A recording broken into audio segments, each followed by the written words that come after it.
and a very warm welcome to all our viewers in Nigeria and around the world to Global News, AM News here on Global Television, coming to you live from the nation's capital, Abuja. I'm Uyi Agmofwegwe, reminding our viewers that we are on the STV channel 365 and Star Times channel 276. A former national chairman of the All Progressives Congress, Abdullahi Ganduje, has congratulated the immediate past Vice Chancellor of Bayero University, Kano, Professor Adamu Abbas, having successfully served the university for 5 years. During a grand academic salute in honor of Abbas, academicians acknowledged the transformative leadership of the former VC within the last 5 years. Global TV correspondent Idris Jibrin was there in our reports. Organized by the former First Lady of Kano State, Professor Hafsat Ganduje, the event is a celebration of academic excellence, transformative leadership and legacies of the immediate past Vice Chancellor of the Bayero University, Kano. According to the former chairman, Professor Sagir's visionary leadership and transformative achievement have brought growth and development to Bayero University. The aim of the program was also to further recognize the contributions of some notable Nigerians, including the Minister of State for Education, the incoming and the outgoing Vice Chancellors of the university for their contributions to the development of education sector in Nigeria. University, and this award at the same time is laying a solid foundation for your administration. You inherited a successful leadership, and from what we know, from what we see, from what we anticipate, is another successful university leadership. For the convener of the Grand Salute, Professor Hafsat Ganduje, the success of Professor Abbas is a collective victory for Bayero University and Nigeria's education sector in general. You can see how everything is coupling together. So I have been directed and I have been requested on behalf of the Bayero University. While commending the convener, the outgoing VC, Professor Adamu Abbas, acknowledged the immense contribution of Abdullahi Ganduje and Professor Hafsat for the development of the university over the years.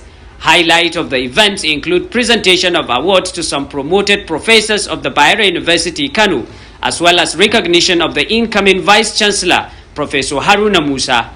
From Kano, Idris Jibrin reporting for Global Television News. The Chief Justice of Nigeria, Justice Kudirat Kekere Ekun, will on September 29 swear in 57 new senior advocates of Nigeria as part of the programs marking the 2025-2026 legal year of the Supreme Court. The Supreme Court's Director of Information, Festus Akoni, said in Abuja that the ceremony will hold at the main courtroom of the Apex Court and will feature the state of the judiciary addressed by the CJN, reviewing the court's performance in the past year. Other key stakeholders, including the Attorney General of the Federation, the Nigeria Bar Association President, and Chairman of the body of senior advocates, are expected to address the session. Vice President Kashim Shettima has left Abuja for New York to represent President Bola Tinubu at the 80th session of the United Nations General Assembly, UNGA, which begins today and runs until Sunday, September 28. The announcement was made in a statement by Stanley Nkwocha, Senior Special Assistant to the President on Media and Communications in the Office of the Vice President, who said Shettima would stand in for the President at a week-long event. According to Nkwocha, the Vice President will deliver Nigeria's national statement during the high-level general debates of the Assembly and take part in several sideline engagements. Imo State Police Command says it is winning the battle against crime. At a press briefing in Owerri, the state capital, Commissioner of Police Aboki Danjuma announced the arrest of more than 700 suspects in just 2 months, alongside the rescue of kidnapped victims and recovery of weapons. Our correspondent, Amarachi Ibe, has details. According to Commissioner of Police Aboki Danjuma, the suspects were linked to crimes ranging from armed robbery and cultism to terrorism associated with IPOB and ESN, murder and other violent offenses. He said 9 kidnapped victims and 7 stolen children were rescued, while firearms, ammunition, explosives, stolen motorcycles, laptops, charms and hard drugs were recovered. During the period under review, the command arrested a total number of 957 criminal suspects for the offenses ranging from kidnapping, armed robbery, cultism, to terrorism linked to IPOB and ESN, child trafficking, murder, stealing. The CP highlighted the dismantling of IPOB and ESN terrorist camps in Okigwe, Mbitolu and Njaba local government areas. He explained that 16 suspects, including sub-commanders, were captured in Uguta after a fierce gun battle. A notorious kingpin was also arrested in Mbitolu, while 4 other suspected cultists were rounded up in Isialambano. In synergy with other security agencies, the command also dislodged IPOB, ESN camps, kidnapping dens in Okigwe, Mbitoli, Owerri West, Njaba local governments, and other areas in the state, striking decisive blow to the capacity for further attacks. On 16th of September, the executive governor of Imo State, in which he sent one of his representatives here to witness this event. His Excellency, distinguished Senator Hope Uzodimma, for his consistent support in welfare and logistics, which has greatly boosted our operational capacity. I also thank the Inspector General of Police, IGP Kayode Egbetokun, PhD, whose guidance has been instrumental to our successes. The commissioner assured residents that security agencies will sustain the momentum until peace and safety are fully restored across the state. From Owerri, Amarachi Ibe, reporting for Global TV News. Oh, thank you so very much, Amarachi. In a world of constant scrolling, streaming, and social media buzz, the question of whether Nigerians are still reading remains on the table. While some believe the reading culture is fading, others argue it is only evolving into new forms. Global Television's Ubong Usoro now reports. Nigeria's literary tradition is celebrated worldwide, but concerns linger whether the younger generation is sustaining it. Critics point to shorter attention span and a shift away from the books, while many young Nigerians insist that reading is far from dead. From my experience, and because I am still in school, from what I have seen, most of them still read. I don't think we have more first class or more students that read as much as they did, like I said, as they did back in the day. For others, technology is reshaping the culture. E-books, audiobooks, and online platforms are creating fresh avenues for accessing knowledge and literature. Some years past, I know people hardly read, more especially in terms of your phone. Everybody preferred like all this kind of video stuff and everything, but nowadays I would say that people are trying to imbibe in reading like the old times, because they are more into the books than what people can normally say and all those kind of stuff. Educationists are balancing digital platforms with traditional reading as a key to reviving Nigeria's reading culture, ensuring that knowledge survives in an age of distractions. Ubong Usoro for Global Television.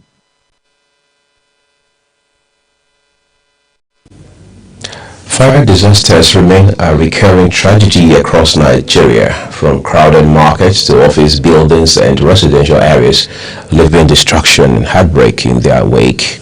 The question is, how can these outbreaks be prevented? In this special report, our correspondent Sadia Yakubu takes a look at what can be done to prevent these recurring incidents. Over the years, fire incidents have become a common trend Nigerians are familiar with, often as a result of factors that could be prevented. Buildings and properties are reduced to ashes. According to experts, these incidents are as a result of poor electrical wiring, absence of fire extinguishers, and lack of emergency exits in crowded spaces, among others.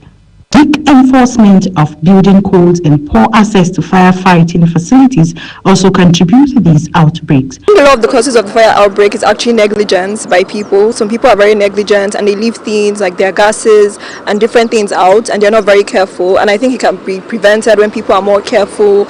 Like, people should actually put precaution, and they should know that, like, when fire incidents happen, a lot of people lose their lives, lose their properties and things that they've worked hard for. To curb these reoccurring tragedies, safety experts are calling for stricter building regulations, mandatory fire alarms and extinguishers in public spaces, and more fire stations equipped with modern technology.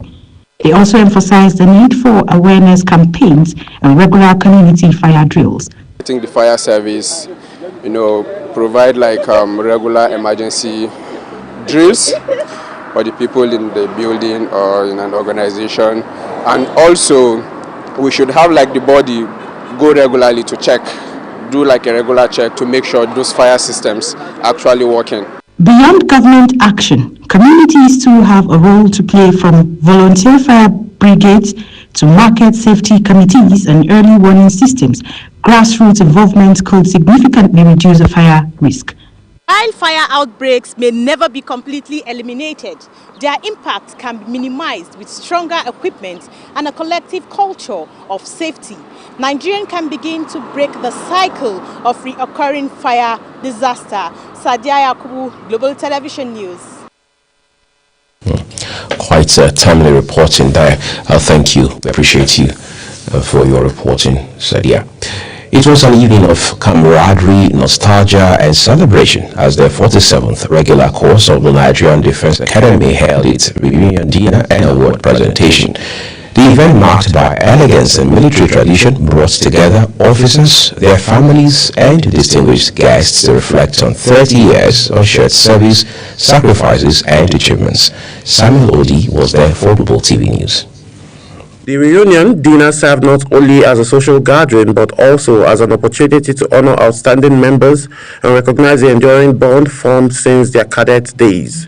With cultural performances, tributes and awards, the event highlighted the values of loyalty, discipline and service that have guided the corps members through their military and post-service careers. The high point of the evening featured goodwill messages from the chairman organizing committee, Commodore Ahmed Madawaki, who underscores the group's significance of unity, sacrifice, and national service. On this rare occasion where we have gathered not only to reminisce over the past, but to rekindle bonds of friendship and also to bring our families into our folds as we move forward on the march of life and progress.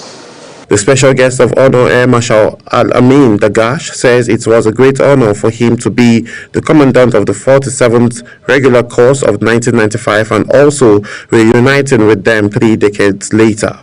I have been fortunate and privileged to witness firsthand the transformation that occurred from your first year to your final year, and now as senior officers in the Nigerian Armed Forces. Your training at the Nigerian Defense Academy was not just about theory, but practical military leadership, friendship that will last a lifetime, and the personal discoveries that helped shape your character. The group's president, Brigadier General Olakunle Oluseyi Nafiu, urged the group to keep the flame of unity alive and continue to be ambassadors of discipline, loyalty, and patriotism wherever they find themselves. On behalf of 47 regular corps, I wish to say a very big thank you to you for your selfless, dedicated, and committed service to the cause, and for making this evening and the activities we've had these past 3 days possible. Thank you.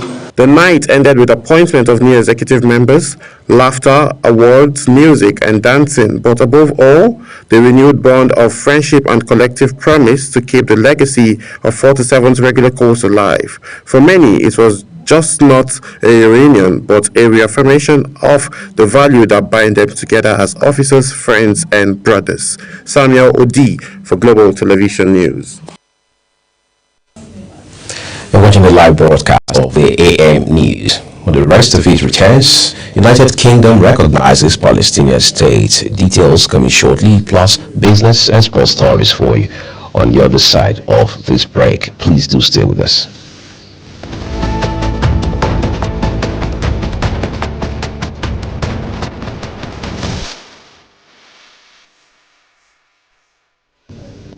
Now bring you the second part of this broadcast, beginning with business. The National Pension Commission has announced new measures to expand pension coverage in Nigeria's vast informal sector by leveraging super agents and financial technology platforms to simplify onboarding into the country's rebranded personal pension plan. The initiative was disclosed at the 2025 annual conference of the Nigerian Association of Insurance and Pension Editors, themed Strengthening Insurance and Pension Frameworks for a Better Economy.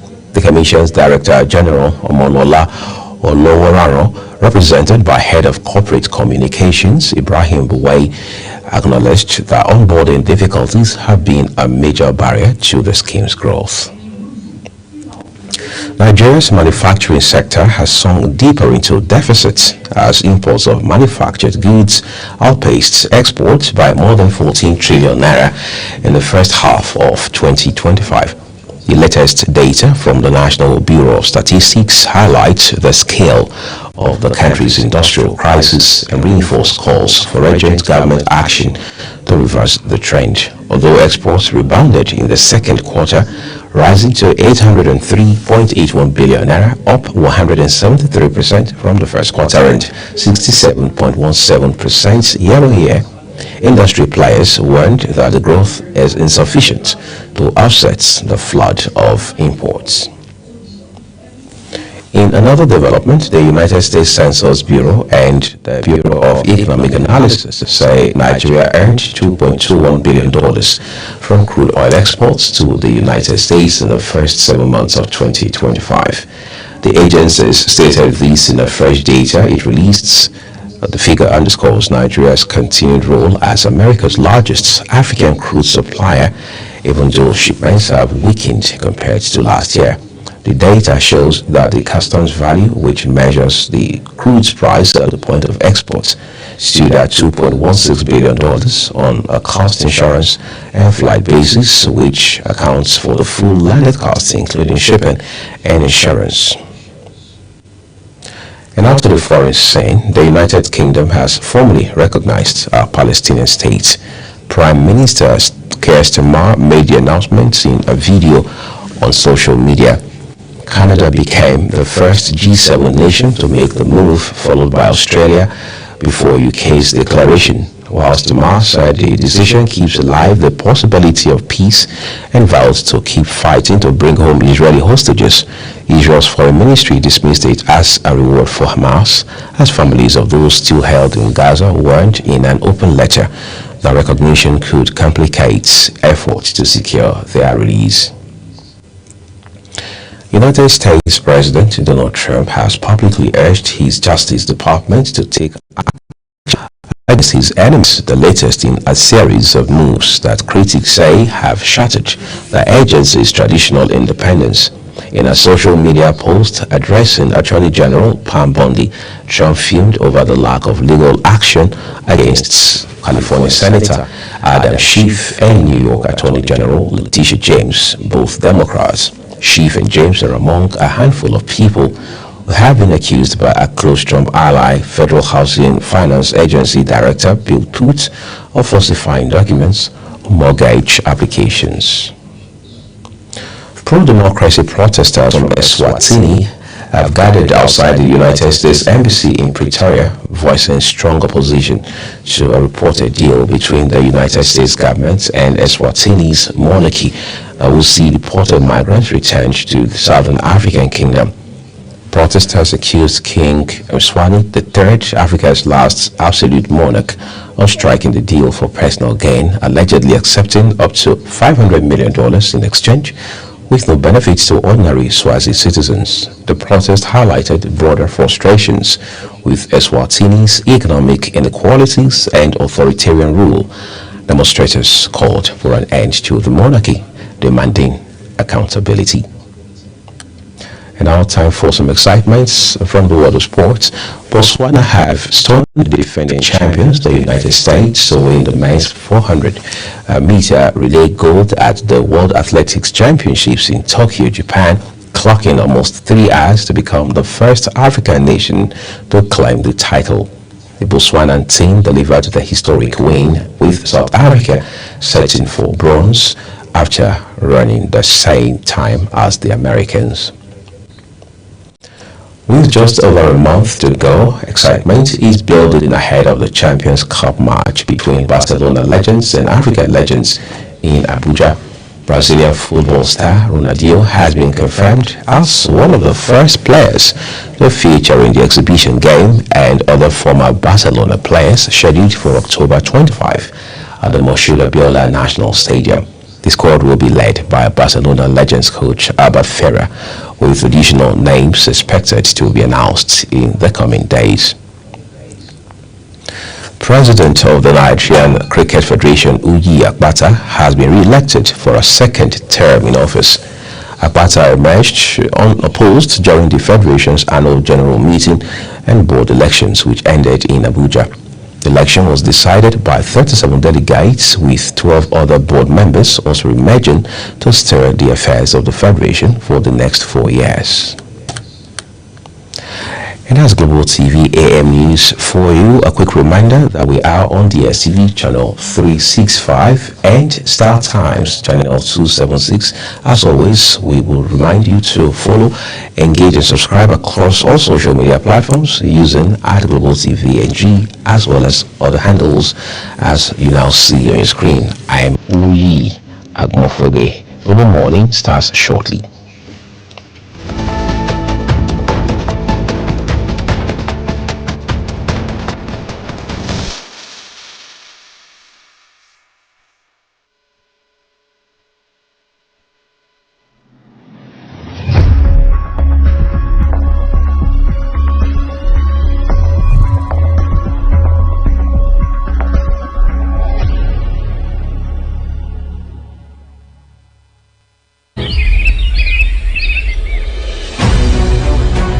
Global Morning is your top morning show here on Global Television. We bring you fresh news updates daily while delving into a variety of current affairs and topics. And at the same time, keeping you well informed about important events, both national and internationals. Global Morning serves as a valuable source of information, helping viewers like you start your day well informed. Stay connected from Monday through Sunday to a wide range of latest news making rounds on Global Morning. We're on the road to protest. And the president meets all of our demands.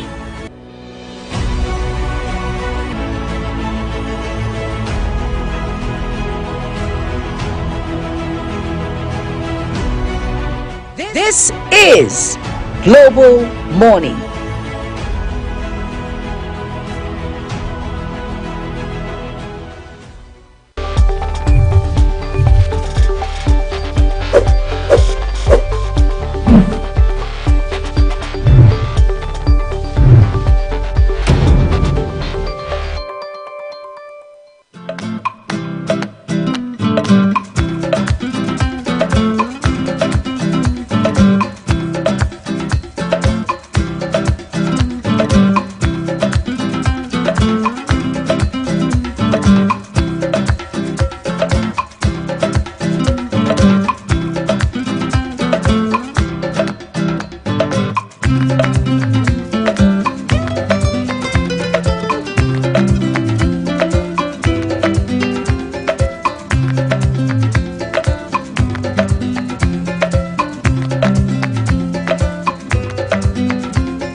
Well, it's a great start of an amazing and very promising week, and there's no better way to start it or put it on the road than to be here on Global Morning, on Global Television. I'm Uyi Agmofwebe saying we bring you excitement and direction for the next 3 hours here on the show. Good morning, Uyi. Good morning, Rapsy. How was the weekend?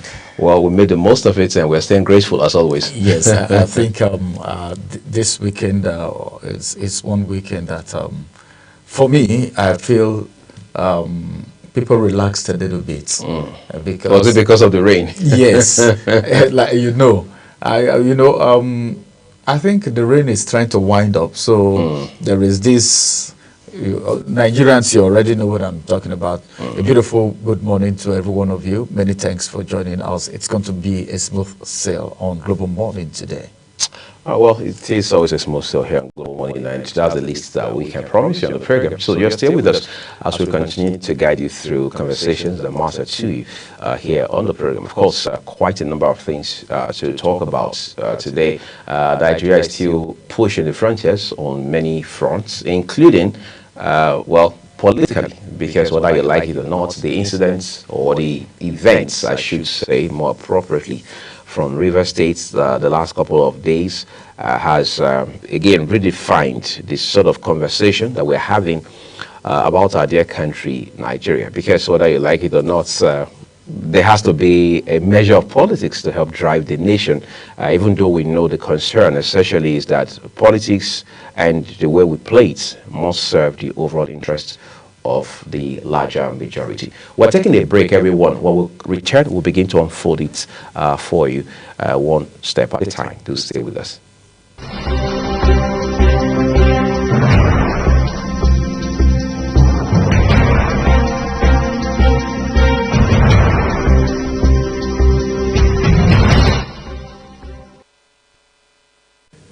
You know, so there's this report, so I was on the news a couple of times in the last thereabouts. There's this report by Ubong Usoro where he focused on the reading culture, how that we now live in an era where apparently people do more of scrolling, you know, streaming, screen time just increases almost on a daily basis. Like back in the day where you had to practically go to a library, a physical location to be able to gain access to resources, or you had to rely on books at home and things like that. So the question of whether or not people still read became front and center, kind of, because it will appear for the most part these days we hold our phones for many more reasons than learning or adding to knowledge. Yes, of course. I think events has overtaken so many things, especially now that we have our handhelds handy anywhere you go, anytime. Right. Now it is even getting more serious because of the introduction of artificial intelligence, like AI, Gemini, and the rest of them that we have. Google has done a fantastic work and are still doing it. So now what people do is whatever information you need, you go on the internet and it's readily available. Books, unlike before, you see people buy hard copies, though there are still some people that if it is not hard copy, they just leave them out of it. Because there is a reason for that, and I see reasons with them too. A lot of students now, even lecturers, everyone make use of the internet because one, you have the opportunity to cross-check whatever you're reading.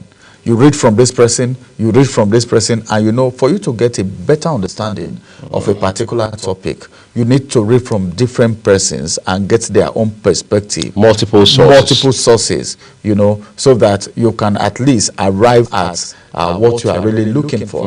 And then there are some people who will tell you, well, if it is not hard copy, if I'm not carrying the book, reading and underlining and cycling, it has not entered my head, you know. So it all depends on what the individual wants at a particular point in time. But the truth is that 85 to 90% of people, not just in Nigeria, across the world, right now depend on the internet, you know, for their studies, their assignments, and all of that. So that's what it is right now. It's interesting, like Ramsey just mentioned. Now, I mean, I was chuckled when I heard that there are people who basically just believe that if they are not able to bookmark a hard copy book, all right, it's not yet reading for them, and you can't blame them. I mean, these things have generational factors also driving them, all right, so we need to understand that, because I mean, look at children who were born in the last 20 years, see how they approach technology as against those who were born maybe 40, 50, 60 years earlier.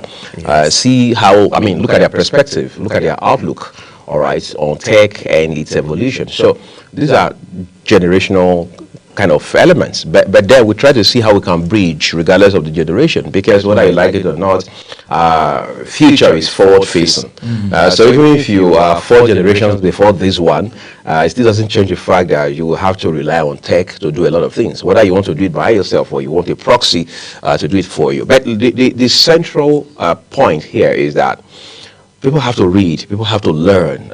We can't have people who just have all the finest of devices, they have all the, I mean, access to all the gadgets, but in terms of, I mean, self-development, they are between 0 and 0, if you know what I mean, all right? Because it now raises the question of what value are the device and data if we can't see a difference between you of 6 months ago, 1 year ago, 2 years ago, and the person you have now become. It simply means that we can, I mean, we should be able to assume naturally that on account of that device in your hand, you can almost bag a degree in 3 years, all right, using that device. People do it now. Yes, it depends on what study online. Exactly. Even for those who say I don't want to attend a formal, I mean, take a formal training online where I have to pay, pass through the class rigors and all of that. The fact of the matter is, just read enough consistently.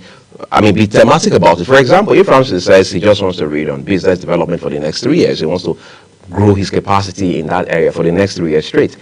I mean, even without a certificate in his hand, and with that kind of study, that time length, and then the practice, I mean, putting everything you've learned into practice, he'll become a subject matter expert in that field. And I'm made to understand that's even the idea behind PhD. That's it. See, the truth is this. At that point, right? Okay, you know what it means for you to give your attention to a particular for 3 subject matter for 3 years. No, you are coming out refined. You are coming out as an authority in that thing. Right. You said something very vital. Give your attention to it. Undiverted attention. Just be disciplined enough to tell yourself, make yourself feel like you are in school. Right. You are in the 4 walls of a school. You know, by the time you are that disciplined, and after 3 months, you're coming out an authority. What a lot of people even do these days, apart from the fact that they go to the 4 walls of a building called university or whatever to bag a degree, that's not even enough now.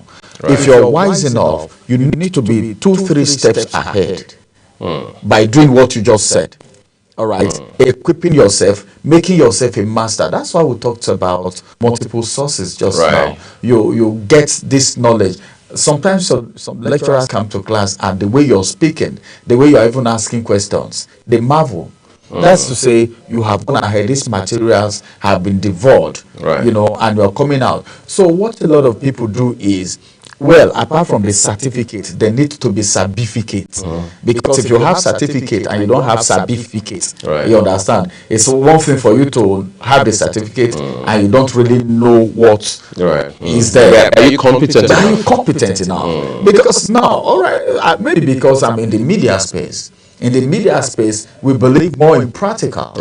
What you can bring to the table, what you can offer, not just about the paper. That's right. More especially in this internet age that anyone can go anywhere. We just heard recently over the weekend where a university was saying, well, that person claiming he has that certificate will never issue it. You know, so a lot of these things happen. You see people having certificates that they never had, you know, because of the internet age that we are now, AI, everything. So it's better for you to depend on the certificate, Right. and that you can do all on your own with taking advantage of what you have on the internet. Well, precisely put together. Let's take a quick break, everyone. When we return, we'll turn to the papers for you and bring you some of those big headlines from across Nigeria's national dailies today.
It's now time for us to take you through the national dailies and bring to you what the papers are saying.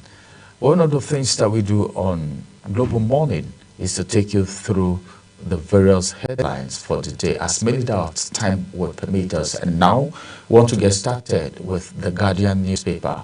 What are the headlines on the Guardian newspaper this morning, as we begin from the very big story, which is that 2027 political divisions deepen over Tinubu's reform.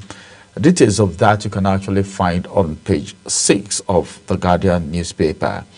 Then above the name mask, we have this one which says Otedola to DAPP man. That's that man, that's the kicker. After adapt to change, innovate or perish. Adapt to change, innovate or perish. And of course, we can see some picture stories right there. And think we have few headlines from the Guardian this morning. Let's flip over to the next paper. All right, let's go to the Nation newspaper. Everyone, we begin with the headline above the nameplate of the Nation newspaper today. Here it says, Otedola, over 2 trillion naira, siphoned in fraudulent fuel subsidy claims under Jonathan. The writer says that man should embrace change in oil sector. Tinubu's full downstream deregulation laudable. Then the Star headline tells us, EFCC, 13,000 convictions secured. You have those details on page 3 of the Guardian newspaper today. Incidentally, on the Nation, I should say, the Guardian and the Nation newspaper have similarity today. That's the fact that they have just a handful of headlines. Well, read up those details from the Nation newspaper as we turn to the Daily Times now. All right, let's quickly move to the Daily Times newspaper and see the headlines that we have there. On the Daily Times this morning, we have Zenith Bank's gross earning hits 2.5 trillion naira in H1 2025, declares a 1.25 interim dividend. Now, this one says, NIMET predicts a 3-day rain, thunderstorm in Adamawa, Kaduna, Bauchi, others. Details read on page 7. Abbas seek medical trade partnership as Cuba strengthens tie with Nigeria. Details on page 8 of failed transactions. Banks customers decry delay. Tedious process of money reversal. Detailed on page 2. In fact, I don't know. I think this is a topic of its own. Right. This is a topic of its own. And by the time you see how some of these things happen, you begin to consider and try to evaluate the place of fintech as it has to do with banking activities. Right. You know, in Nigeria, in this economy, you made a transaction. Maybe so you were trying to send money to someone who is in a difficult situation, or maybe trying to get something. The money didn't get there, and in fact, one of my colleagues was busy complaining because her own friend was already trapped somewhere, had already bought things packaged that cannot be returned anymore. And now transactions had been done. That was just Friday or so. Transaction had been done, and the money is not appearing. The alert is not showing up. And Aboki will never allow you to move. Because the man has not been credited. He has not been credited, which is not his fault, which can happen to anyone. And it's the right thing to do. And as a matter of fact, she had to put a call across to her friend to send in money. Okay, she also sent the first one, it didn't go. Send the second one, it didn't appear. So her own wasn't appearing, the alert wasn't forthcoming, and this alert wasn't forthcoming, and there was no reversal. That day I couldn't laugh. I was just thinking. I was just thinking quite a complicated situation. We're just like we say, they will beat you there, they will hold you there today. Maybe you will end up sweeping for them before they allow you to go. So these are some of these things. See, if we want to make this system work, we should make it work. If it is working in some other climes, it should also work in our clime. It's either you are in business or you are out of business. All right. Now, to the headlines right here. This one says ADC faction sues INEC for recognizing Mark Arigbesola. All right, ADC faction. ADC is also having faction. Of course. Just now. There's the Dobebi Kachiku faction. That's the faction that says that the David Mark led faction, I should say, has come to hijack the internal mechanism or structures of the party. If you remember, Dobebi had run for president in 2023, again on the platform of the ADC. So for them, this is not how this party has always worked. But I think it has even become a subject of litigation as it stands right now. Well, that's well, I don't know. Let's just keep our fingers crossed. I think all of these things will end in 2027. The CJN to inaugurate 57 new SANs as Supreme Court marks new legal year, September 29. All right, now to the big story, which is going to be the last right here. Federal government revokes 1,263 mineral licenses for defaulting annual fees. Details you can find on page 7 of the Daily Times newspaper as we flip to the next paper. All right, so the Daily Mirror is our next port of call now. From the very top, it says, Serap amnesty to Tinubu, withdraw charges against Sowore ex Facebook. And then we'll move it to just below the nameplates, top left corner. Federal government probes strange flesh-eating disease in Adamawa. Nigeria needs citizens with character, not just soldiers with weapons, Marwa. NDLEA uncovers 116 wraps of heroin, cocaine from Brazil returnees. NDLEA uncovers 116 wraps of heroin, cocaine from Brazil returnees. This is a daily basis. Just happens on a daily basis, all of these discoveries. Tinubu to declare 2025 editors annual conference open. Those details are on page 2.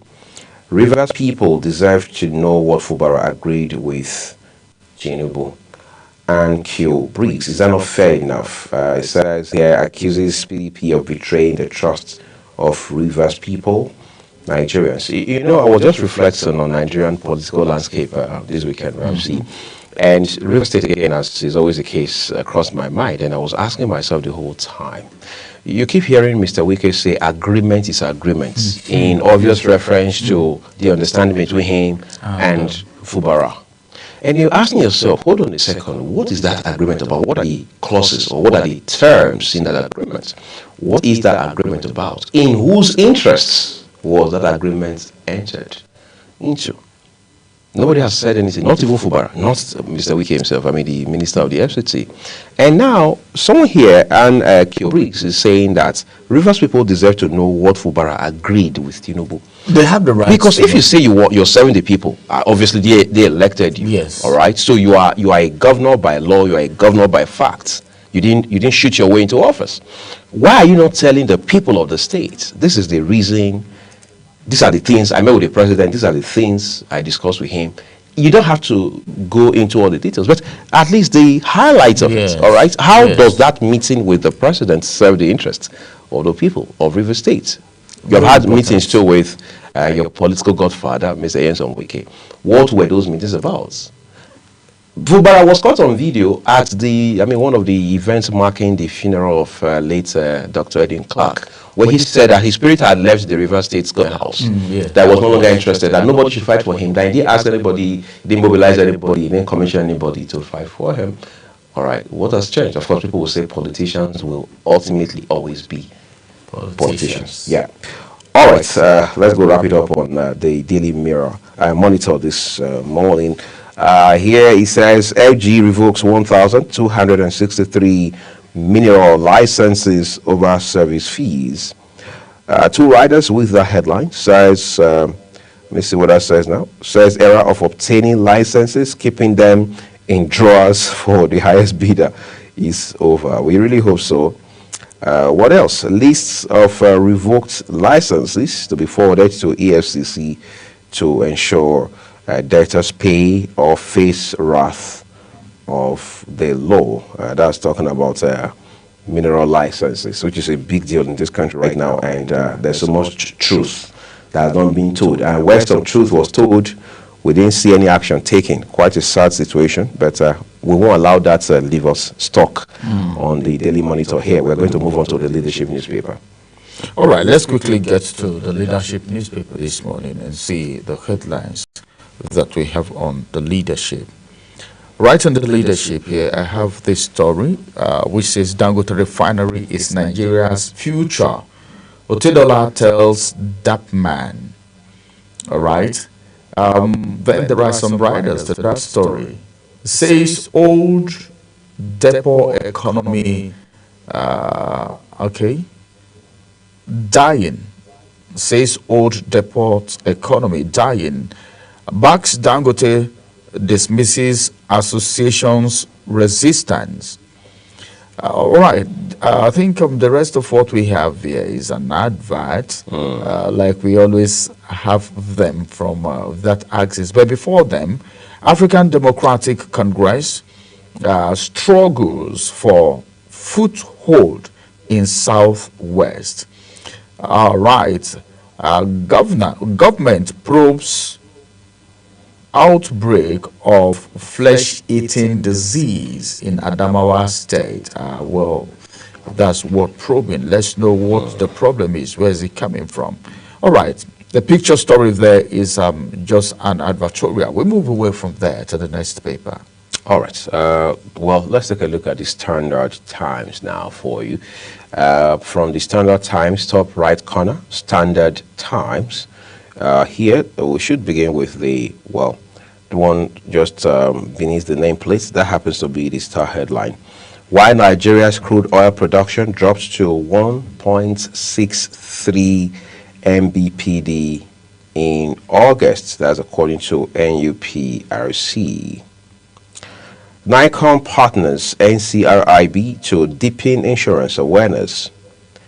All right, Ondo workers demand 256,950 naira minimum wage. That's almost 260,000 naira minimum wage. Sounds ridiculous, but it is the reality. Okay, police arrest 38 over murder of Enugu Catholic priest. One with a kicker here, Natasha, court fixes commencement of trial against Akpabio Yahaya Bello, September 22nd. Withdraw cybercrimes defamation charges against Shawore, Facebook as a rap amnesty tell Tinubu. Kadoso's 2 years at CBN yield Naira stability, inflation decline. That's according to CPPE, Center for entrepreneurship. All right. Well, what more can we say? But you see this issue of police arresting, some 38 persons over the murder of Enugu Catholic priest is quite touching. You know, somebody said at the time was supposed to be sarcasm, but I got the message. Said kidnapping has become a subsector of criminality as a whole, as we know it. All right, which should leave us all bothered all day, all night. Because when you have a system where you just know that when someone you loved is kidnapped, all you have to do is look for a way to raise money and go bring them out. It's crazy. Somebody posted something just during the week that was, with a picture and everything else, saying that from a particular city to Abuja by air is between 115 and 150,000. Between 115 and 150,000. He said, but by road from that same city to Abuja is between 8 and 20 million. Okay, so wow. Yes. That's, oh my God. Well, I don't know. It's almost like saying, why don't you just buy your own vehicle if you have to pay that much to travel by road? By road, and that's it. You know, I think that's the way this thing is being looked at that has made it to keep increasing every day. People are going into it in form of, should I call it, I don't know. I don't want to call it maybe a job or a sector or anything. But they are looking at it as a means of survival, which is totally wrong. It has become a commercial venture. It has become a unless you want to live in They denial. look at it as a business. Right. Some of them want to go do these things and they tell you they are going for business. Or they will tell you they have a deal. I don't know. I think there is a way people who are found wanting, okay, especially when it has to do with kidnapping, all right, all this abduction and the rest, people who take other people's life, the execution, the way the case is being handled by the authorities may in a way discourage people from going into it. Because somebody who has collected like 150 million ransom from people, and the person has a case, and the person is meant to spend maybe 50 million on that case for whatever reason. You know, these people, some of them are very intelligent. They put 1, 2, 3 together before they get into whatever it is they are doing. But then, if our road has become more expensive than flying on air, then something is fundamentally wrong that we need to trace to the bottom to get it eradicated. I think the earlier the better. The same way, the thing has even eaten deep into the fabric of the society already. You remember when Boko Haram, when terrorism started in this country, like a joke, some people politicized it. Look at where we are today. Now it is kidnapping. And this kidnapping, funny enough, is they are not sparing anyone. This is a Catholic bishop. People that in this country have been held at a very high esteem in the past. But what has changed? What has changed? All right. Somebody has got to supply an answer to Ramsey's question. But you can read up in the meantime all of these details on the Standard Times today as we turn over now to the Daily Courier. All right, on the Daily Courier, let's look at the headlines from there this morning. The Daily Courier has this story, and UK, Austria, Canada, Portugal formally recognizes Palestinian state. Well, this case is getting serious by the day. Incidentally, that's your beat, so you are going to be the one to enlighten us on this. In fact, just keep tab on diplomatic perspective. We need to strike on this. Some writers to that story. Netanyahu vows to fight move at UN, calls it a reward for terrorism. Then this one says that France and other nations may follow a UN General Assembly opens. A federal government revokes 1,263 mineral licenses over unpaid annual service fee. NDLEA naps Brazil returnees. Bust major drug trafficking network across Nigeria. Well, when I saw how that lady hid drugs in her underwear, I was so surprised. You know, Tinubu promises drones new battalion to support fight against banditry in Katsina. CAFCC, Kwara United lose to Asante Kotoko. Abia Warriors hold Joliba to a draw. That's from the Water Sport right there. Nimet predicts of 3 days of rain, thunderstorm across Nigeria. Right. That's the size of the headlines from the Daily Courier this morning. All right, so, well, the Vanguard newspaper has, sparingly dispersed headlines on the front page this morning. But first of all, from the very top is a picture of Femi Otedola. It says, Otedola to that man, your business model outdated, Dangote transforming petroleum sector. Crude oil imports hit record high as Dangote refinery reshapes trade flow. Do we have anything more?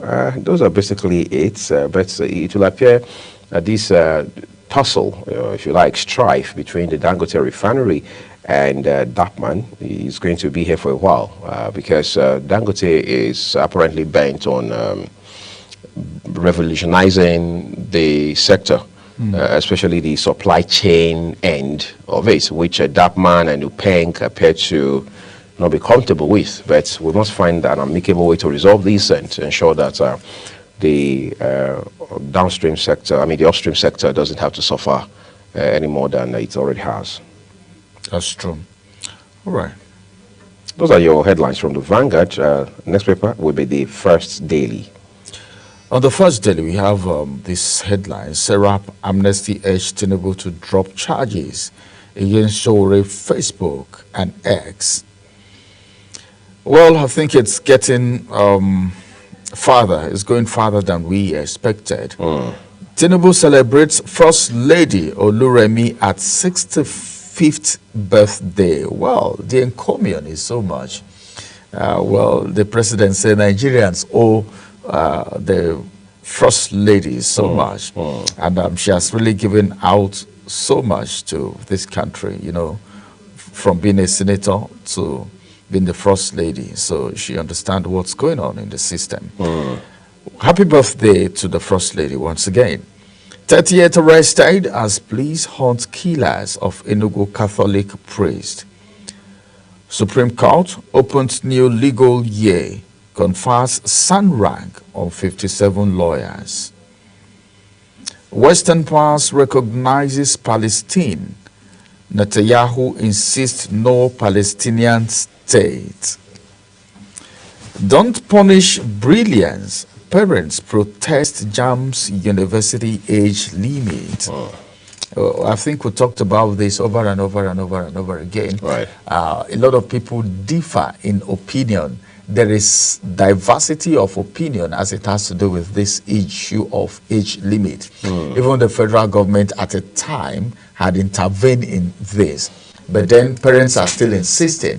But then, come to look at it, what age is most appropriate?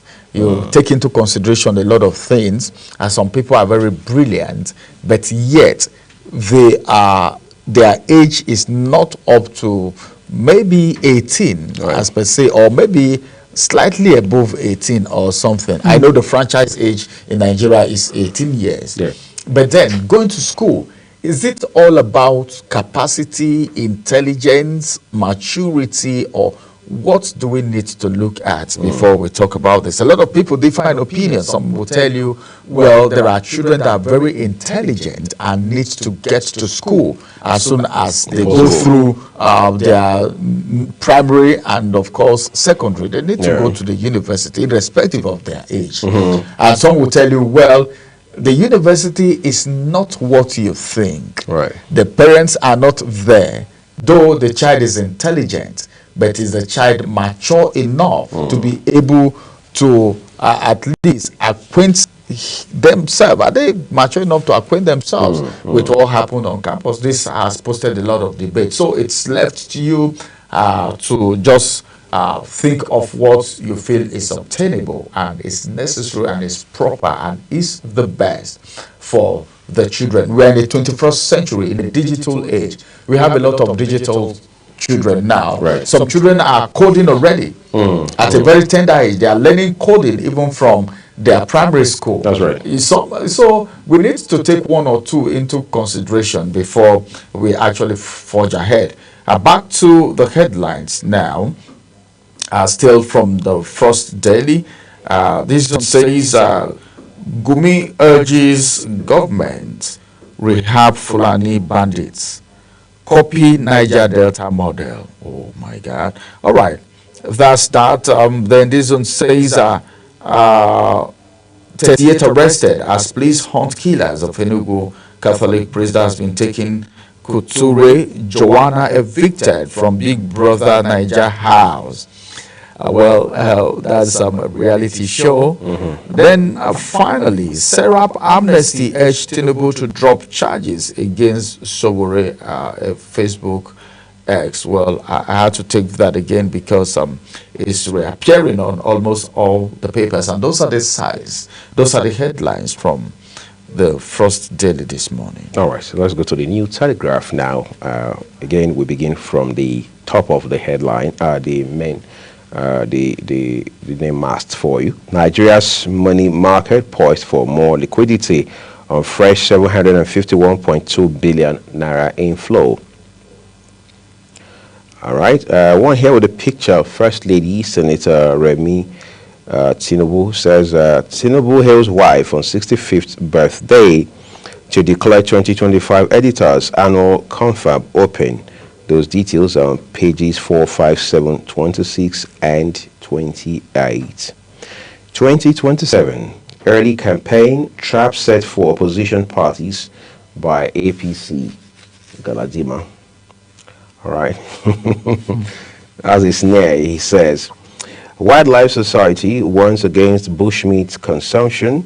Federal government launches probes as flesh-eating disease kills 7 in Adamawa. Those very gory details can be found on pages 7 and 26 of the New Telegraph today. And then it brings us to the star story or headline, Rivers. Controversy over Ibasi's 5 billion naira verification savings claim. Last minute appointment with a writer that says, Fubara to Rivers people, peace, greatest gift, hold it dearly. All right. Of course, by now, I think most people in Rivers State must have learned that. All right. On the right corner of the front page of the New Telegraph, CJN to inaugurate 57 new senior advocates of Nigeria as Supreme Court marks new legal year. Sowore, Kanu, Ishaku, others cases will shape new legal year. Stop the poor from sliding into deeper poverty. Christian group begs Tinubu, condemns political intolerance in Benue. Unpaid service fees. Federal government revokes 1,263 mineral licenses. EFCC may probe defaulters. It won't happen, says Netanyahu, as UK, Australia, Canada recognize Palestinian state. And then lastly, on the foot of the front page of the Telegraph today, the New Telegraph that is, one here tells us, study links oral bacteria to pancreatic cancer. Study links oral bacteria to pancreatic cancer. That health vital information is found on page 29 of the New Telegraph. It was actually what happened to this gentleman, blessed memory, Steve Jobs, the founder, co-founder of Apple, I should say. He actually died of pancreatic cancer more than a decade ago, and that has become a subject of research across the world, and as it stands today, still poses a very serious threat. All right, so let's move on to the Nigerian Tribune now, where Ramsey will lead us through the headlines. All right, let's quickly get to the Nigerian Tribune this morning and see what the headlines have for us, the paper has for us this morning. Ekiti 2020 sees 10 APC, PDP, ADC aspirants push for party tickets. Oyebanji others face APC screening Tuesday, Wednesday. UK, Canada, Australia recognizes Palestinian statehood. Details on page 29. And now the big story says CBN faces balancing act as calls grow for lower interest rates. Some riders to that story. Strengthen coordination between fiscal monetary policy. This is coming from Yusuf. Economy needs to be stimulated via funds injection. Ikechukwu is the one saying that. MPR easing should be gradual to prevent unintended market dislocation. That is credited to Akande. Ondo NLC demands new minimum wage, writes Aida Tiwa. Seeks over 250% wage hike for Ondo workers from 73,000 naira to 256,950 naira. That's in Ondo State. Oni Ladoja emphasized need for unity among Obas in Yoruba land. Nimet predicts 3-day rain, thunderstorms in Lagos, FCT, Rivers, Delta, others. Details you can find on page 29. Experts worry as AMCON's charges cost banks 377.85 billion naira in 3 months. Tinubu to declare 2025 Editors Annual Conference open. From the health desk, AI can now predict who will go blind years before doctors can. AI. All right.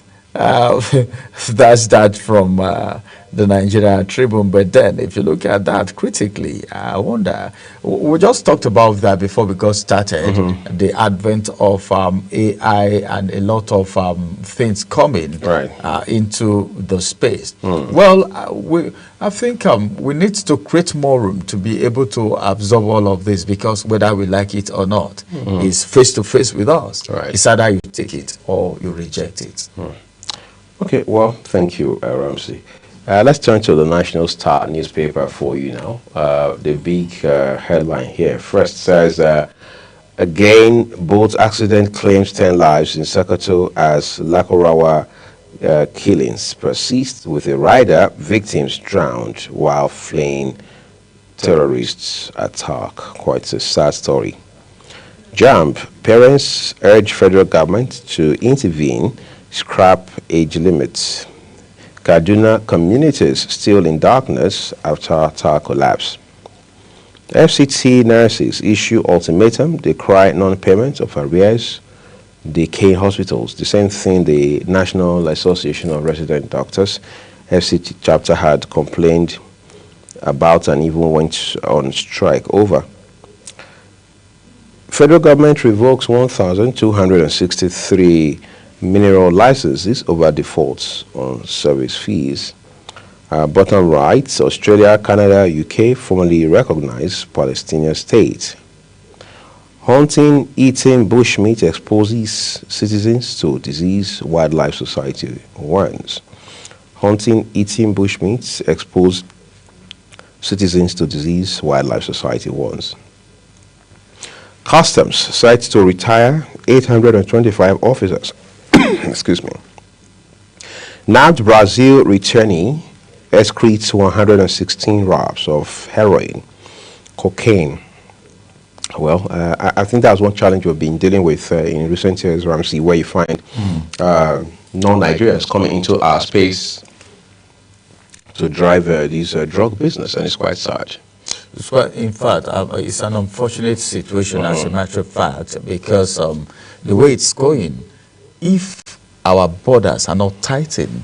Though I think I need to give it to customs, NDLEA, and of course they've been very vibrant, and I think we still need more of that. If that space is not closed up, we end up having more of these issues, because the more, see, we are complaining of societal decadence. Imagine if you see the number of children that do drugs, now they even sought alternative. I don't know how they get that idea from, to know that these things act like drugs, and they take them and they become nuisance to the society that some persons are putting in a lot of effort to build. But then I think there should also be a follow-up. This person was arrested with drugs this time. This is how it ended, so that other people can learn. Because this thing, they are forcefully turning it to a lucrative business right now. And it's not everything you blame on the economy, because there are so many 1,001 legitimate things that people can do to survive in an economy such as this, and people are doing it, you know. So I think all of this needs to be put into consideration. Then I won't stop. Before I stop, I think kudos to NGLEA, kudos to customs and everyone at the border. But then more needs to be done, because this is one out of so many. Whether we like it or not, this is one out of so many. So what happened to the others that managed their way through? You know, so I think more needs to be done, but then kudos to the authorities. All right, so thank you. Get those details of those headlines from the New National Star today. As we go to our last paper, which is the Punch newspaper, and Ramsey has those headlines for us. All right, let's quickly look at the Punch newspaper this morning and see the headlines that we have there, which is going to be our last today on the program. On the Punch newspaper this morning, I have this story. The first one says, the big story is where I'm starting from, actually. IBAS reject Assembly's move to probe 6-month spending.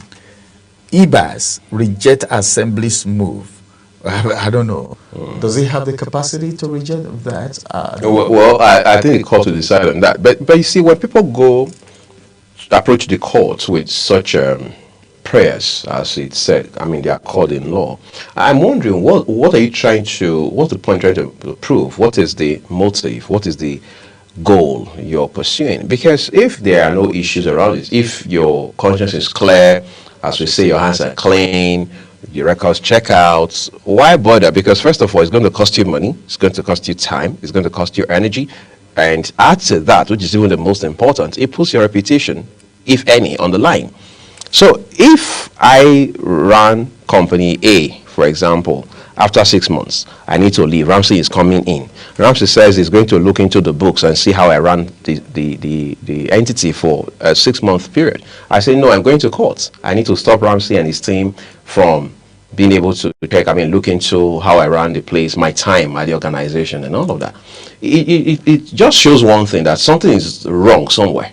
Otherwise, why should I bother? I mean, I've moved on. Whatever Ramsey and his guys want to do, at least in the overall interest of the organization, by all means, ethically, professionally, and by conscience, let them go ahead. But it's not only in Nigeria you see a governor is begging a court to say, stop EFCC from probing me, stop EFCC from asking how I spent security votes, or how I spent allocation, how I spent IGRO, how I spent the loans I took from World Bank.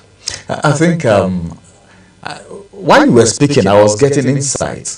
How I wish I have what it takes, all right, to make it a law that whoever gets into a leadership position as you are leaving, the next thing is to check what has been done. Whether you were appointed or elected. I think it will help us sanitize the society and get rid of some corrupt practices. You know, it will reduce the work of ICPC, EFCC, and the rest to an extent. If we have all of that, if we have that standing, it will help people You know, it will caution people when they get into political offices. Why am I saying this? I think it's normal. It's normal. You just handed over some books to me. Okay, let me go through it. All right. Where do I need continuity? All right, this is how much was spent here. Wow, this was wisely spent. I think I need to go this way as I assume office and all of that. These are things, these are lessons to learn, you know, and this is what should be done across board, except if there are ulterior motive to these moves. But then if you want to stop them from doing that, you should have a lawyer has said, well, they work with evidence. I don't know if it is all the time anyway, because we've heard that some things exchange hands at some points, but then that's what we're told, okay, by some judicial officers.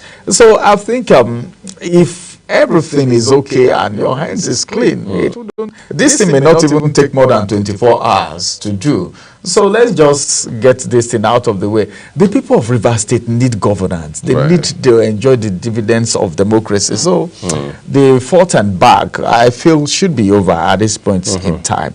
All right, still from Punch newspaper, this one says, Dangote refinery, change has come to the oil sector, Nigerian economy, Otedola tells that man. Right, then crude supply to domestic refineries hit 67.6 million barrels. Borno terrorist attack victims hospitalized in Cameroon. Right, I think they share border right there. All right, that's going to be the size of the headlines from the Punch newspaper this morning. And incidentally, it also wraps up the newspaper review for you. Yeah, we like to always remind you that Global Television, or the team here on Global Money, does not in any way contribute or influence the headlines and details across all national dailies. All we do for you is bring you the headlines and guide you through the news as well. All right, we'll take a quick break now. When we return, the rest of the program continues. Please do stay with us.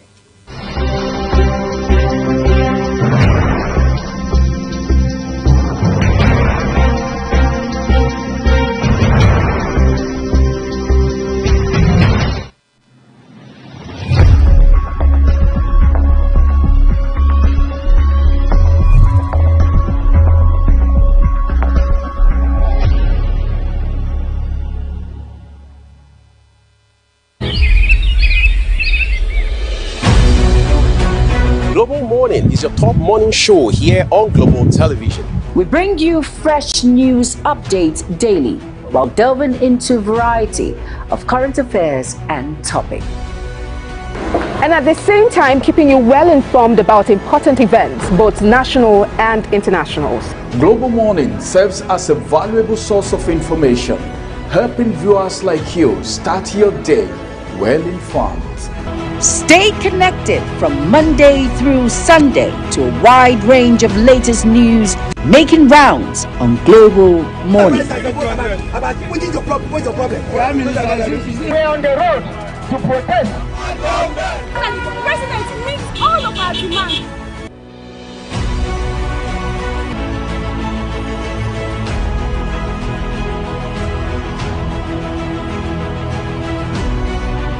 This is Global Morning.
morning to Global Morning Crew, and good morning to you, my viewers. I am Ogochukwu Bunor, and I'm here bringing you top trending stories on the internet. So today we're going to be looking at a shocking story on the internet. What's happening to ShopRite? Many have all wondered what is happening to the popular supermarket ShopRite. In a viral video making wave on the internet, the shelves in ShopRite in different cities seem to be empty, therefore leading to low patronage. Could this be that they are moving out of Nigeria, or they've already moved? Or is it that the economy is not favoring them this time around? Please let's take a look at the short clip.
Alright, we've seen that video. It's really a shocking one. Honestly, when I saw this video, I decided to go do my own experiment, finding out if it is really true or maybe it's just one place in Nigeria. By the way, that video you just saw is the popular Lekki Mall, ShopRite Mall in Lekki. This is a very busy mall. Everyone knows ShopRite Mall to be a very busy mall. So I had to go to one of their branches in Abuja and found out that most of their shelves were really empty. They were low patronage. The attendants there were just sitting. Nothing exactly was happening, and I've begun to wonder what exactly is going on. Are they moving out of the country? Are they moving out of Nigeria? Is there something wrong in ShopRite? Because I've often known ShopRite as, a place where people come catch fun. It's not just to go shop. ShopRite has a lot of, kind of fun memories around it. So what is happening to these memories we've always had? So we're going to be taking comments from social media as regards this issue on ground. And the first comment is coming from Obiora Otu. And Obiora says, I remember the last time I was at the Ikeja City Mall. I spent over 20 minutes waiting on the queue. Today, the queue are gone, and ShopRite is closing down across the country. And the shelves of the few are empty. Jobs are gone, and families are left stranded. That's another part, looking at the economic part of this, it's really going to affect a lot of people. People already have jobs in ShopRite. The attendants, they created jobs. So what is going to happen to these people? This is going to increase, unemployment again in the country. This is something that the government is trying to, reduce. They are trying to reduce unemployment. But then with this thing we are seeing right now, definitely it's going to increase the unemployment in the country. The second comment is coming from Obina EBESQ. And Obina says, for people who say that they have been replaced by small local brands, you can't replace big brands with small brands. ShopRite offers experience, childhood memories to kids, memories for lovers, etc. You can do all that in Boko. You can't do all that in Boko. So Boko is actually a shopping mall, almost something like ShopRite, but it's kind of new, but not so new. But then, there's actually a memory that ShopRite brings. I remember, during festive period, Salah, Christmas, you get to see people hanging out around there, even when they're not buying anything, just taking pictures, keeping these fun memories. But then we don't know what the next holds for us. I understand that people kind of, when it comes to changes, I don't know, we don't really adapt. So Nigerians adapt fast, but then I don't know if we'll be able to adapt very fast to this particular change. It's somehow. Anyways, I'm not alone today in the studio. I have with me Uyi Agbomofwegbe. Good morning, Mr. Uyi. Yeah, good morning. Ogochukwu, good to see you. Hope you had a great weekend. Yes, I did. Thank you. And you? Yeah, I did too. Okay. So following the story, I know you have followed the story, and I'm sure you also have an idea of what's going on here in ShopRite. Before I even bring you in, I remember speaking to one of their managers, one of the branches in Abuja here, and he said, we are not moving out of the country. Because that was my fear. He said, we are not packing out, we are not moving out of the country. Something is happening, and there are new, new organization taking over, or new board taking over ShopRite. So I don't know, do you think that's the case? Do you have any idea of what's going on in ShopRite? All right, there's a bit of controversy about this because I remember as of 2020, for example, which was 5 years before today, the managing director of the conglomerate, as you know, it had talked about how that they were leaving Nigeria because of unfavorable market conditions. Those were his words, unfavorable market conditions. That was 5 years ago. But 3 days ago, again, news broke out debunking stories about empty shelves at ShopRite and things like that. But you see, these are not things that should be controversial ordinarily, because this is pure business. It's not politics, for example. It's not the economy where you can even say, well, there's propaganda, figures were being manipulated, politicians were in their element and all of that. So there's nothing wrong if a business decides to wind down or fold up, all right, or divest, whatever term you want to use. The important thing is that there is a change now. We've seen companies leave Nigeria, for example. I mean, on my phone, I have a list of companies that have left Nigeria since even President Tinubu took over office a little over 2 years ago. So the question is, are they out of Nigeria or not? We will be sure of that real soon. But again, life is evolving. Business is also experiencing its own evolution, as well as Nigeria and our economy and things like that. But we must ensure that, for me, that's the real point.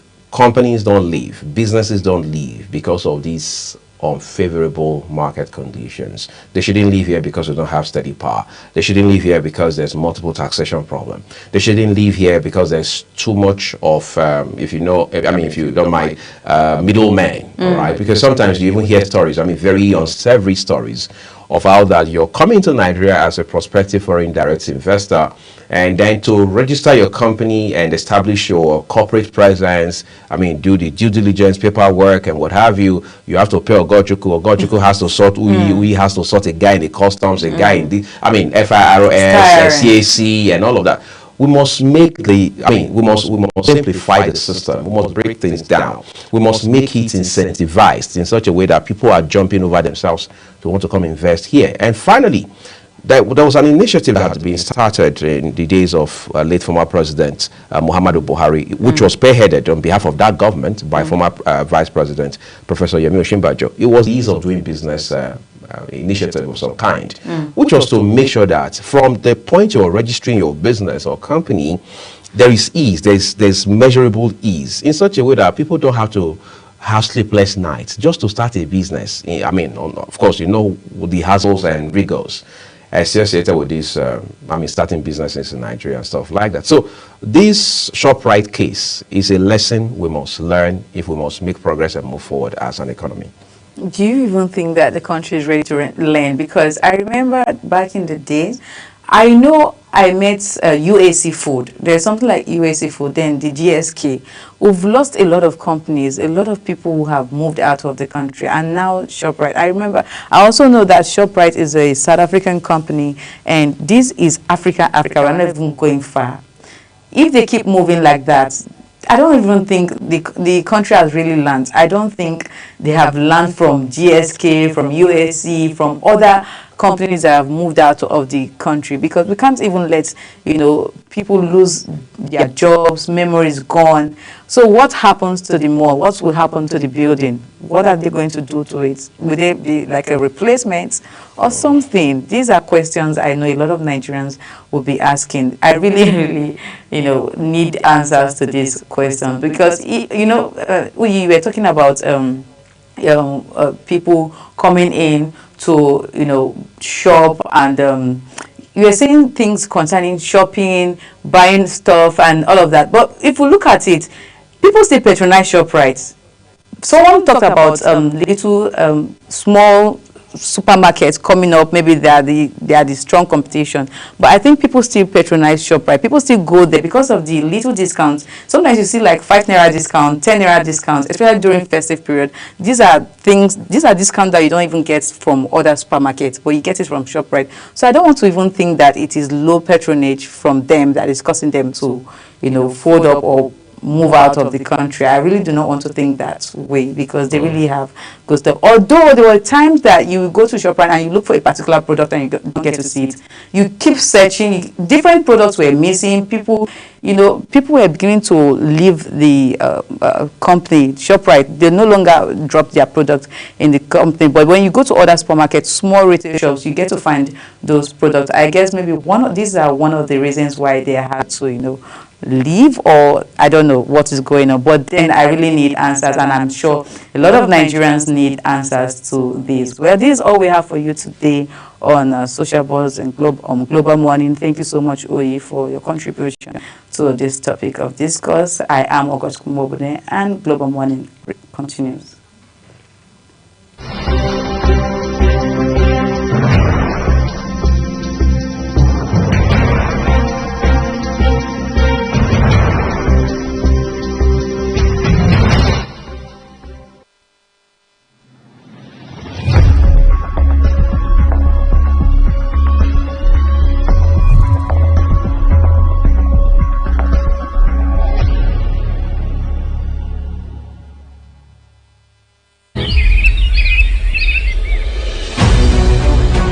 Global Morning is your top morning show here on Global Television. We bring you fresh news updates daily while delving into a variety of current affairs and topics. And at the same time, keeping you well informed about important events, both national and internationals. Global Morning serves as a valuable source of information, helping viewers like you start your day well informed. Stay connected from Monday through Sunday to a wide range of latest news making rounds on Global Morning. We're on the road to protest. And the president meets all of our demands.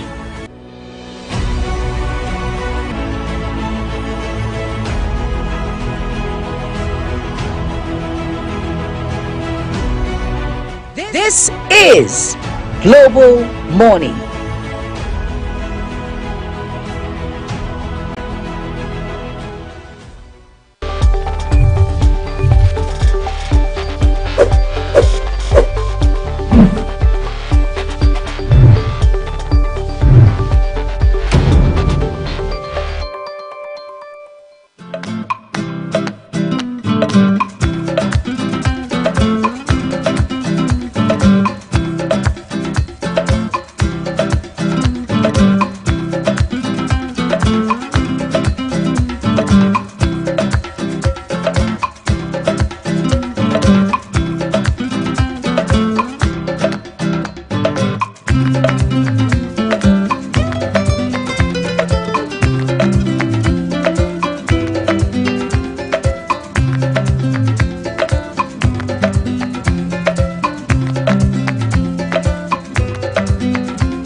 Getting into the first discussion on Global Morning, today we will look at some of the recklessness that we have on our social media platform today.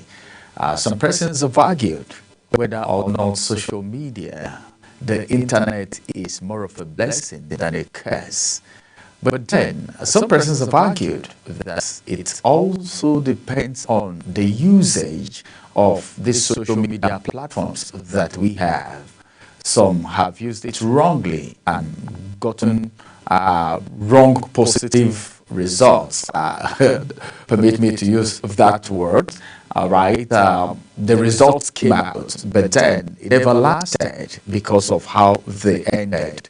And then some persons are just reckless on social media. They just come there to display a life that they never had in real sense. And some other persons go there to actually earn a living. You know, some persons go there to make sense. Some persons actually are using the power of social media, the internet per se today, to contribute to societal development, economic growth, and of course, shaping of the society. Today, I want to look at the role of social media, of course, in national development. And joining me on the conversation this morning is a digital skill trainer that has worked with a lot of tech companies. He just came back from a journey where he went to train people outside the shores of Nigeria.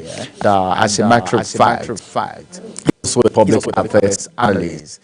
Gideon Okibe is my guest today. It's good to have you join us on the program, Gideon. Good morning, Ramsey, and I'm very excited to be on the call with you this morning. Thank you very much.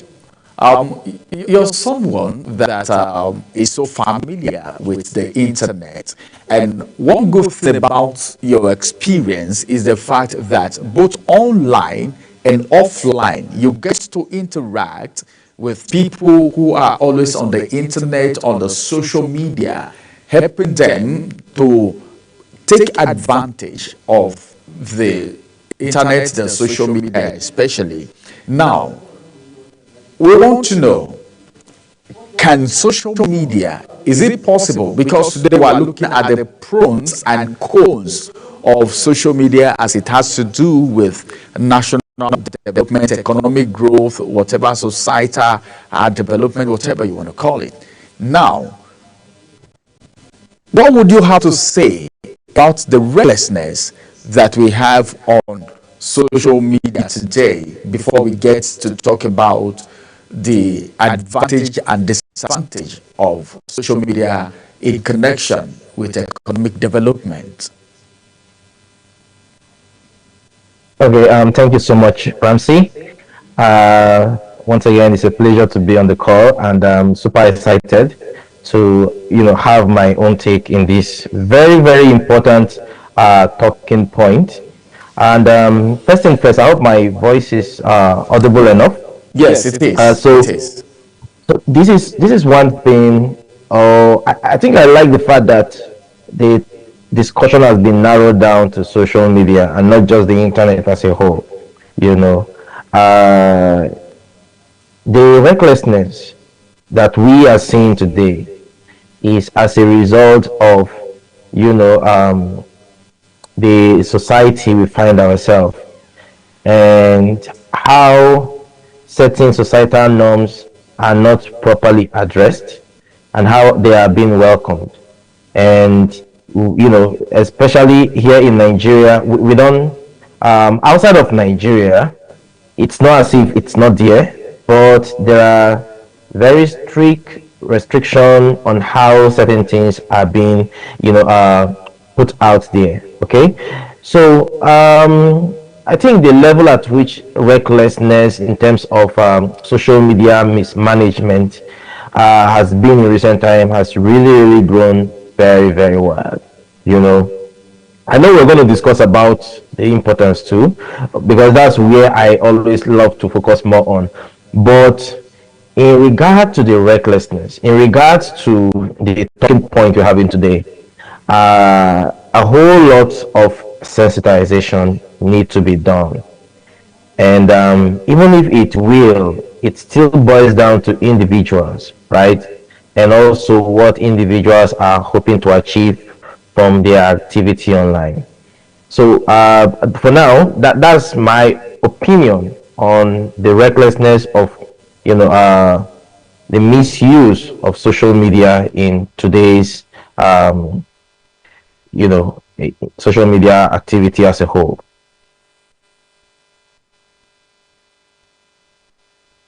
Thing is the importance of this social media, because can we just take a stroll back a little bit?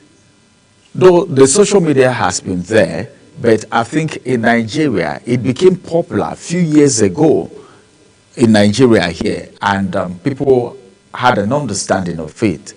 Now, you said, like you rightly said, let's concentrate on the importance of the social media now, even though some persons don't really know the importance, because when you don't know the importance of something, you tend to abuse it. First of all, can we go into the importance, which is the advantage, the pros of social media?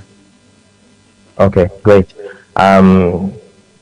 Before today, or before, I think a couple of years, not very long, about a year or two ago, social media was majorly designed for, communication and also creating awareness, and majorly for marketing purposes too, for entrepreneurs and also business owners. But in recent time, we started seeing the evolution of new generation social media like the TikTok, which the users can easily make revenue by staying active online and being actively creating content or staying live online. So they are being rewarded in monetary form for being online. So you see that that is one benefit, which also have its own downside. And secondly, social media, I'm narrowing this down to YouTube right now because it's also a social media channel.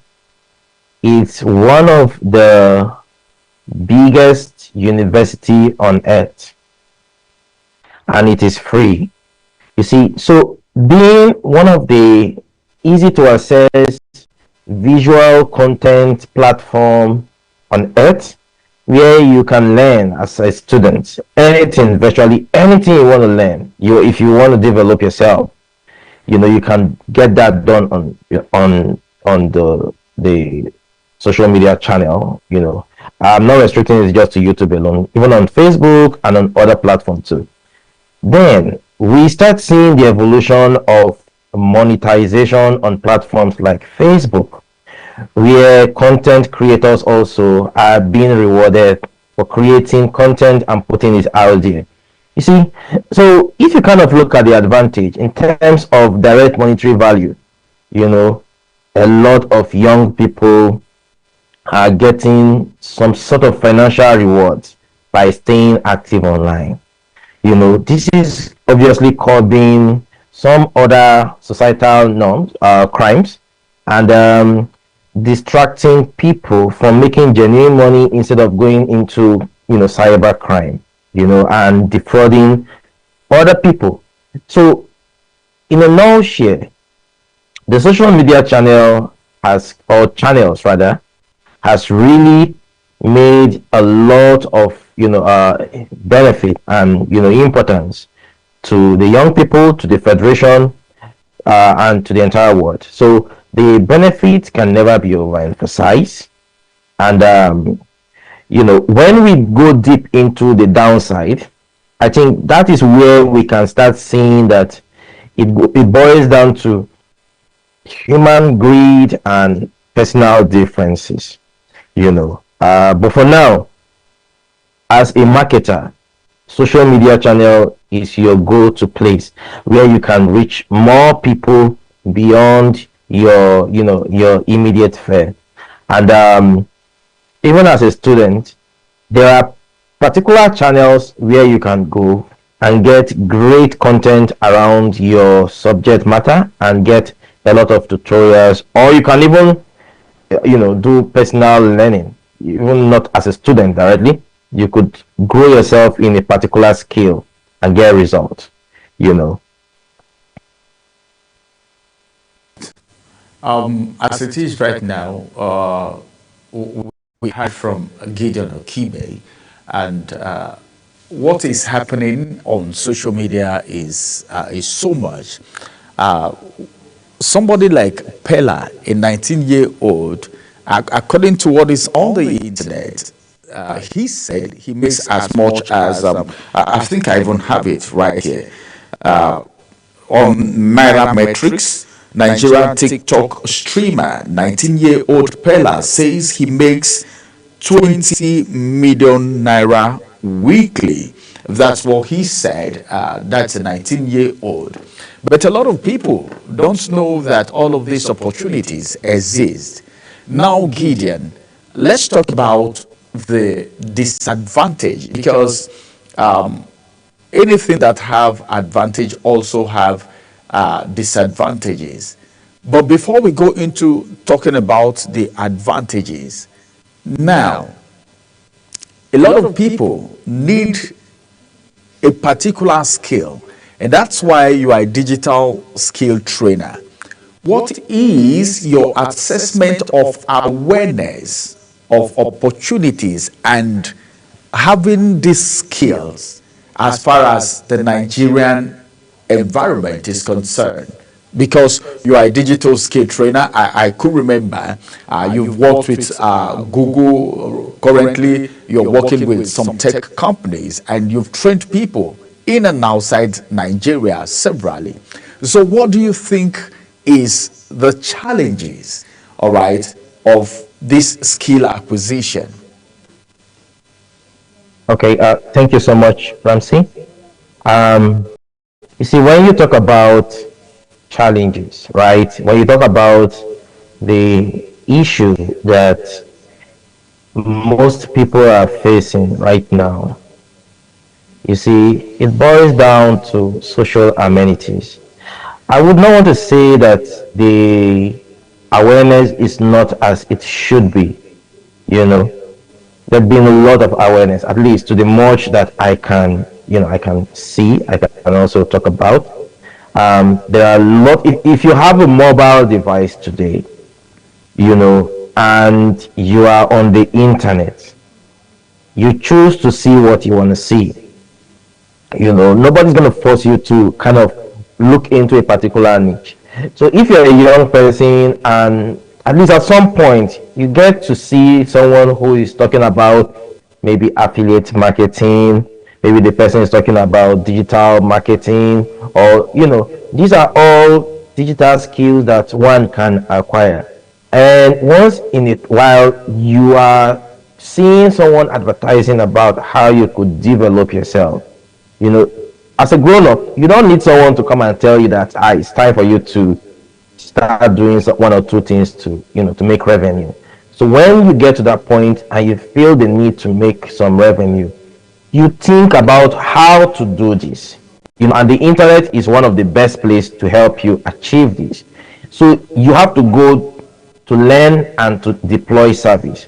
However, when I talk about social amenities, right?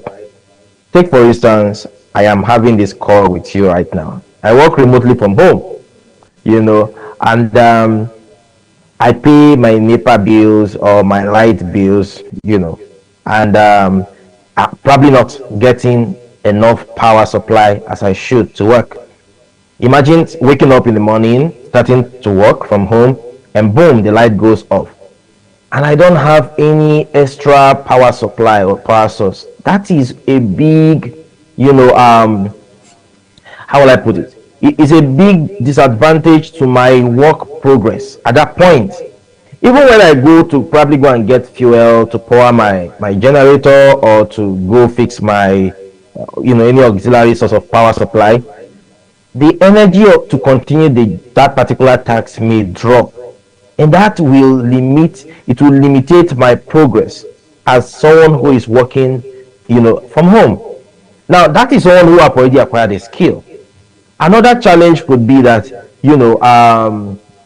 the network connections, the hike in pricing in purchasing data. You might even get the data connection, but it's not even serving you, and there are some of the downsides that even someone living in the country is probably going to be facing. So if you look at the issues that are confronting those who can at least make end from staying active online and do a thing or another to make revenue, you're going to put all these into cognizance. But my advice to those who have at least scaled through the process of they've acquired a skill is to go beyond waiting for any sort of government to provide the needed equipment or property or gadgets they need to do their task. Okay, if you know electricity is going to be your challenge, invest and get a stable source of power source that will keep you running. If it is your internet, try out multiple internet source that will give you a stable network connectivity, so you're not going to be having some sort of challenges while you're working, because you will still be the one at the receiving end when it's not giving you the right result. All right, thank you. I think I'm so excited, Gideon, that you even mentioned the government. If you acquire a skill, don't go sit down and wait for the government. If you want to get into a remote job, for instance, you don't just need to sit down at home and depend on, is it PHCN or whatever, is it ADC or EN or whatever that supplies power from the PHCN side. Now, does the social media, does it have any impact or any connection with economic development?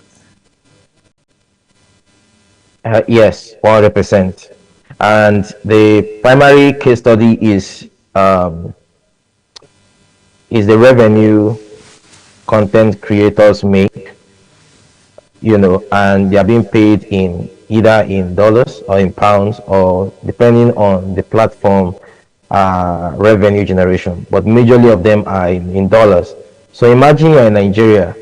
The economic importance that the government is going to have is whenever there is an inflow from any part of the country or the world coming into your own country.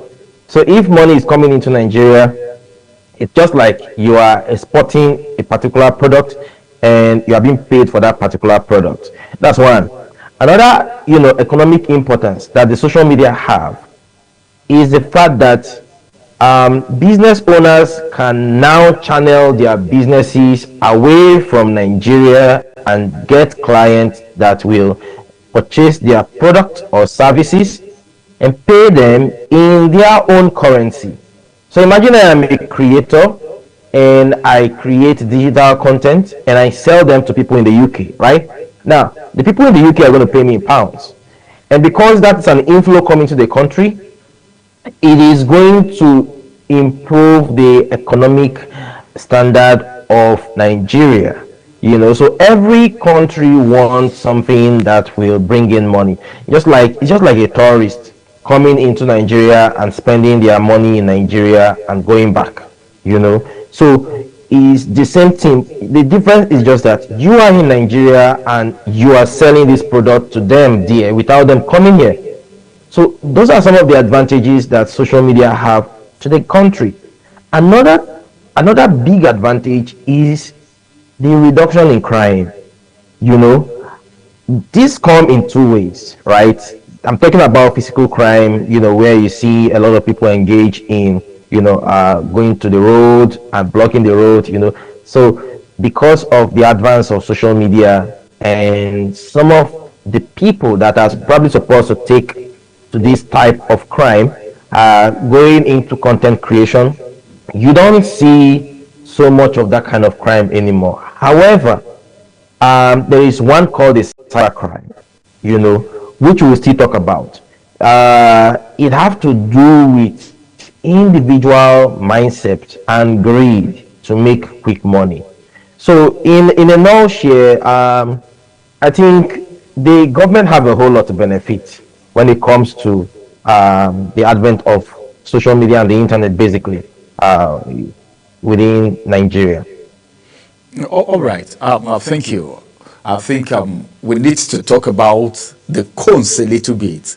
That is the disadvantage, because most of the things that have advantages, they have disadvantages too, especially when you have a society take advantage of good things and convert it into something negative for their selfish interests, or maybe as a result of greed, whatever you may want to call it. Now, what do you think are the disadvantages, that is the cause of the social media as against economic development? So one of such events I want to bring on board today is bad name, right? Which will dent the younger generation coming after. Now, I talked about cybercrime not very long. You see, social media has encouraged a lot of cybercrime indirectly. When I say indirectly, it's because they created a platform, and even though they are doing as much as possible, depending on the social platform, right, they are doing their best to create measures to curb cybercrime. Some people are still finding their way to execute this, Another disadvantage is the fact that there is some monetary attachment to content creation and the process to which one can make that revenue. So a lot of people go outside of the norm to make the revenue. Take for instance, if you are being paid based on views, you don't care the kind of content you create anymore. You just want to create content and put it out here and make revenue.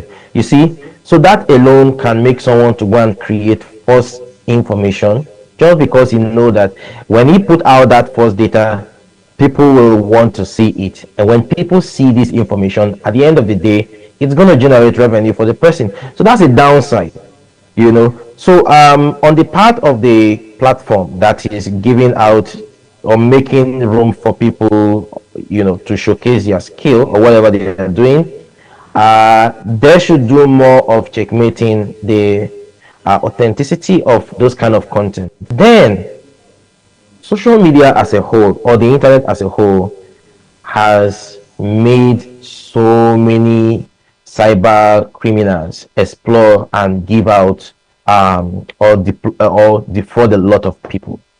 You look at the case study of the young man Abbas, who was extradited from Nigeria, some years back, and it was because of social media. You see, they defraud people and they flaunt a lifestyle that is not real, putting other young people under pressure, which invariably is making those other young people to be in a position where they want to make the same money, or they want to be in that same level of flaunting their own funds or whatever they have, their jewelries and the likes, so that other people can see them as they've arrived.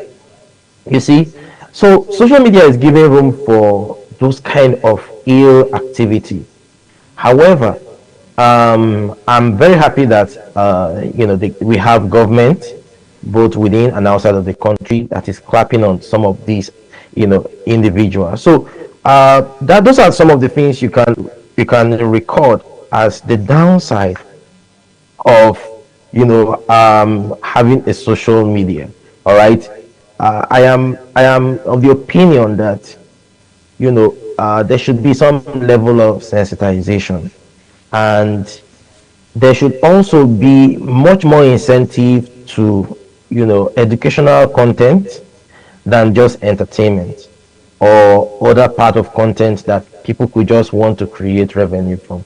So if there is a reward, much more reward for educational content, you find people engaging more on educational content than other content that will rally around people just to get the views. Oh, all right, that's well spoken.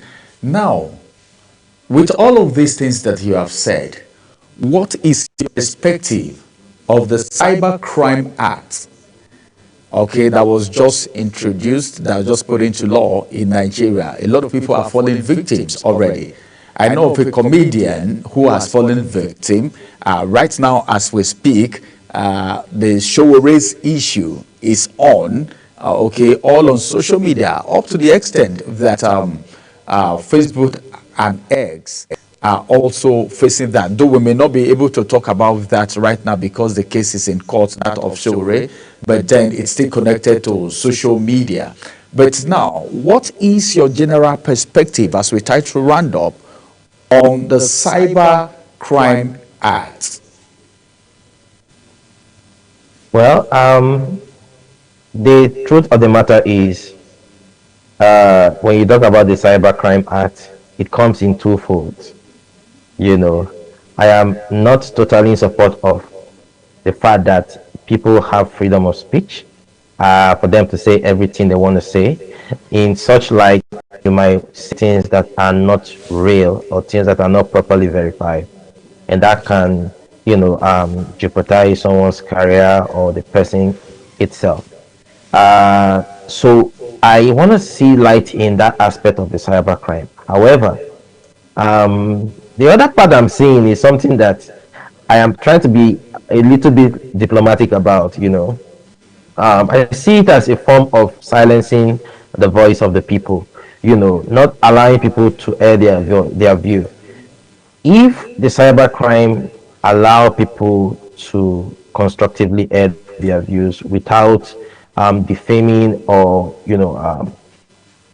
demeaning someone's character, I think that's welcome, but telling people not to air their view or not to use a particular platform, I don't welcome that. All right. Obviously, for a government, just likely for a government or for an environment or for a society to grow, there must be a law, to guide the activity of everybody. All right.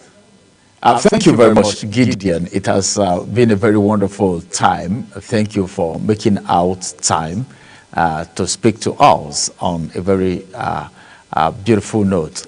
Many thanks for joining us. Unfortunately, time is not on our side. We would have talked about other things, but then time is not on our side. I want to say a big thank you for joining us on the program this morning. Thank you too. You'll have a great week. All right, thank you. This is going to be the size of the first conversation on Global Morning today. Just remember that whatever you do on social media, you are leaving a footprint, and of course, there are a lot of opportunities to explore. So take advantage of the positive opportunities and put a blind eye to the cybercrime aspect of it. My name is Ramsey Enoch Agbo. Global Morning continues after now.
Morning is your top morning show here on Global Television. We bring you fresh news updates daily while delving into a variety of current affairs and topics.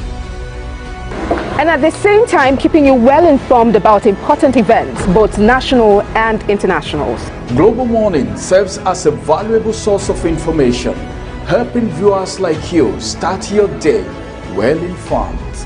Stay connected from Monday through Sunday to a wide range of latest news making rounds on Global Morning. We're on the road to protest. The president meets all of our demands.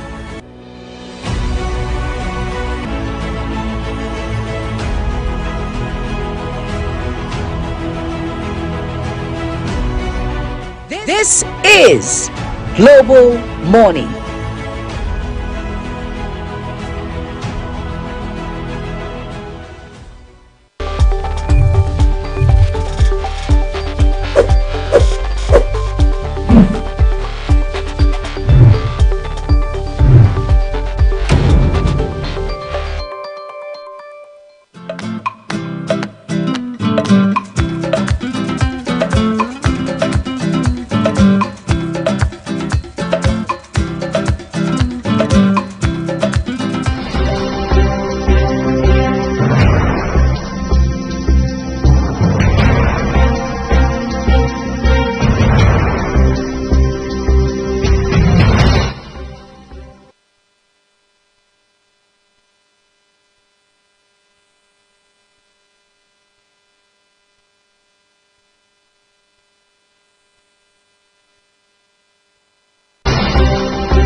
To turn our attention to Rivers State, where the last couple of days we saw how there had been a transition of some kind after an entire 6-month period. The governor who had been suspended is now back to office, and hopefully things continue from where he left off. But for many people, this incident in itself and the events around it have redefined our political landscape, not just in Rivers State, but across Nigeria.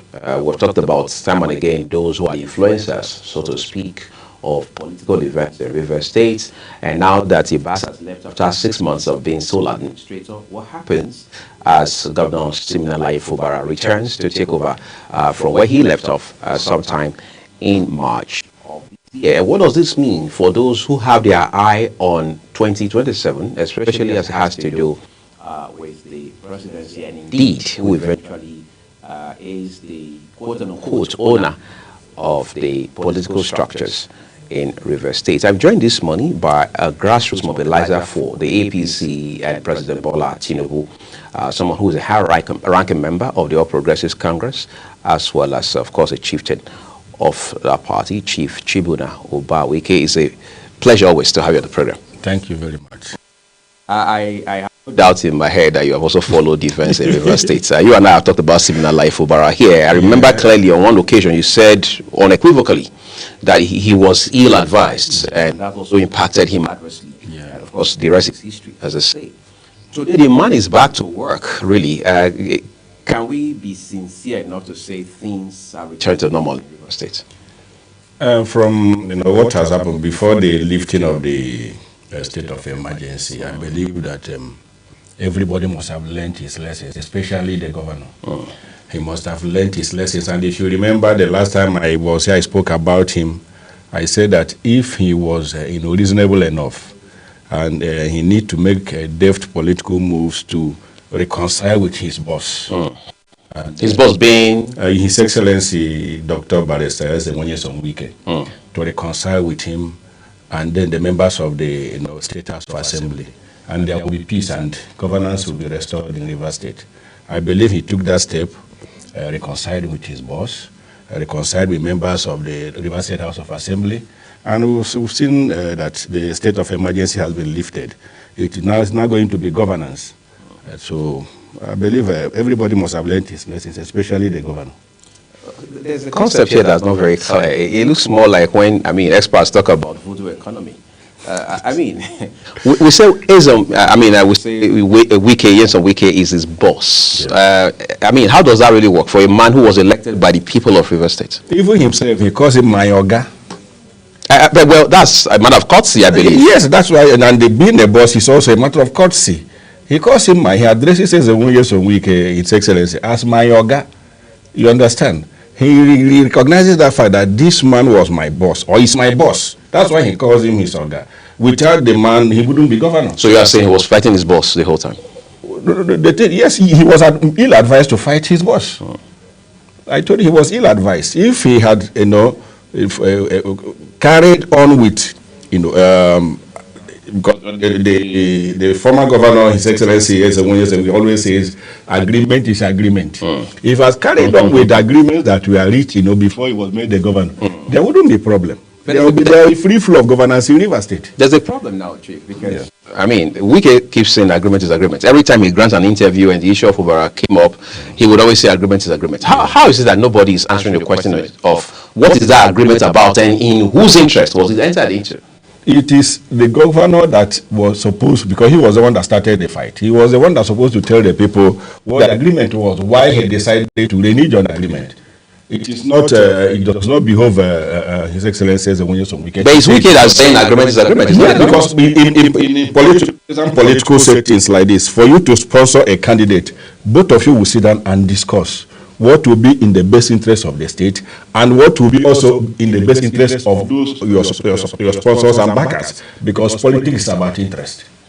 So Wike's interest was obviously not served, and that led to where we are. I believe it was not just Wike's interest, the interest of Rivers State as was agreed before he was sponsored. Because if you recall, when Wike was the governor, you saw he was named Mr. Project. He touched every aspect of Rivers State in terms of development. He performed very well. So, and he will not want to bequeath or hand over to someone that will not continue from where he started, that will not sustain the legacy he has left. So I believe the disagreement must have been deviating from sustaining the legacy or something of that nature. There are those who believe that no matter how bad it is or has been between Wike and Fubara, that shouldn't be a concern for him much. But his real worry should be his political relationship with the House of Assembly in Port Harcourt. That those gentlemen there, irrespective of all the agreements, all the meetings, all the consultations that have happened, are still going to have an axe to grind with the governor. Is that your sentiment? No.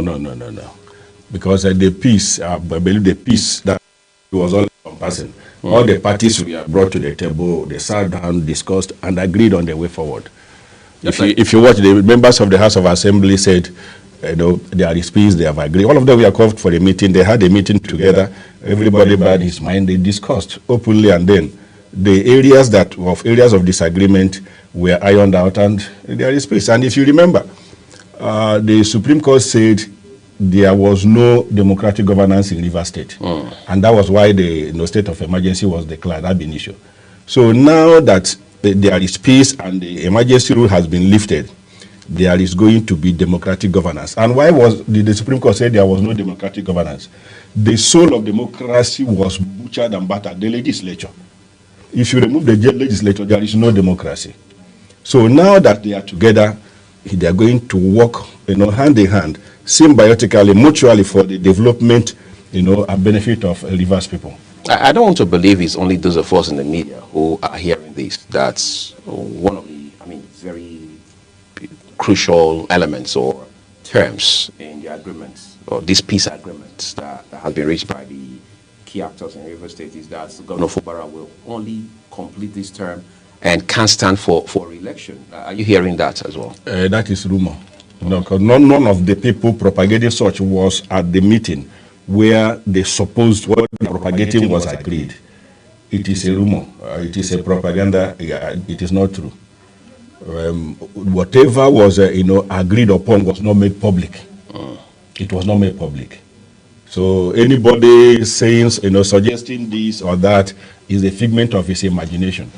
His Excellency, the Governor Fubara, has not come out to say these are the terms of the agreement we reached for peace to reign.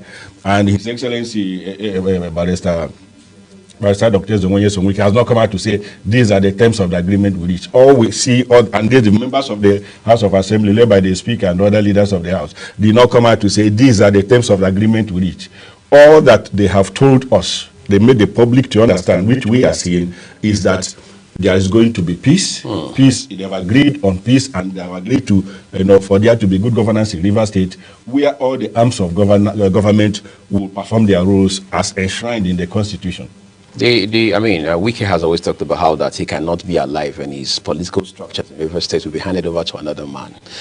On account of this peace deal that has been reached by these political gladiators, can we say those structures have been returned back to Wike now? I have never heard, His Excellency the way we can say he will never be alive and see his political structure. I've personally watched him during one of his media interactions, and he said that he talked about two things: that structures in Rivers State cannot be handed to another man. Number one. Number two is that he doesn't tolerate ungrateful people. Thank you. Right. Yeah.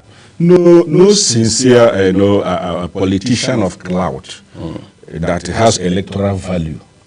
That has, organic followership, and that has street credibility, will allow his political structure to be handed over to another person while he is still alive and active. No politician of repute will do that. In Nigerian context, politically, how do we define structure? What are structures really?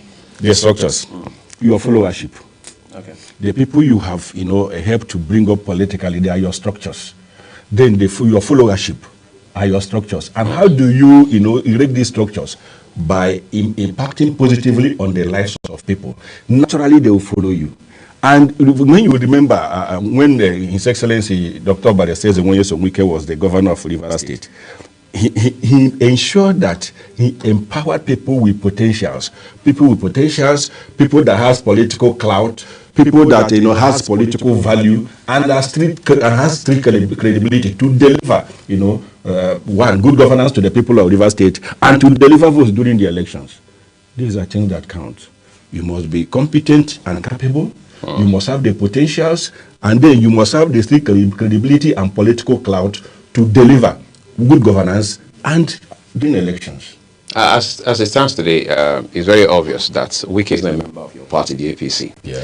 Yes, he's still a bona fide member of the PDP. However, that's a boat that has been rocked, not just for Wike, but for most of the other members, high-ranking members of the party. Is it not already, as we say in business and in contractual law, grows, if you like, conflict of interest, as it stands right now? It is not. It is not gross conflict of interest. It is not. During the presidency of His Excellency Obasanjo, you remember the colleague of Blessed Memory, from the leader of AD, right? And he was the minister of power in the PDP government. In the PDP government, from power he was moved to become the Attorney General of the Federation. He served in the PDP government while the leader of AD. Was he destroying the AD while he was in the PDP government serving? Was he busy destroying? Was he busy saying unpredictable things about? No. Let me finish with Bolig before I come to answer this your question. Right.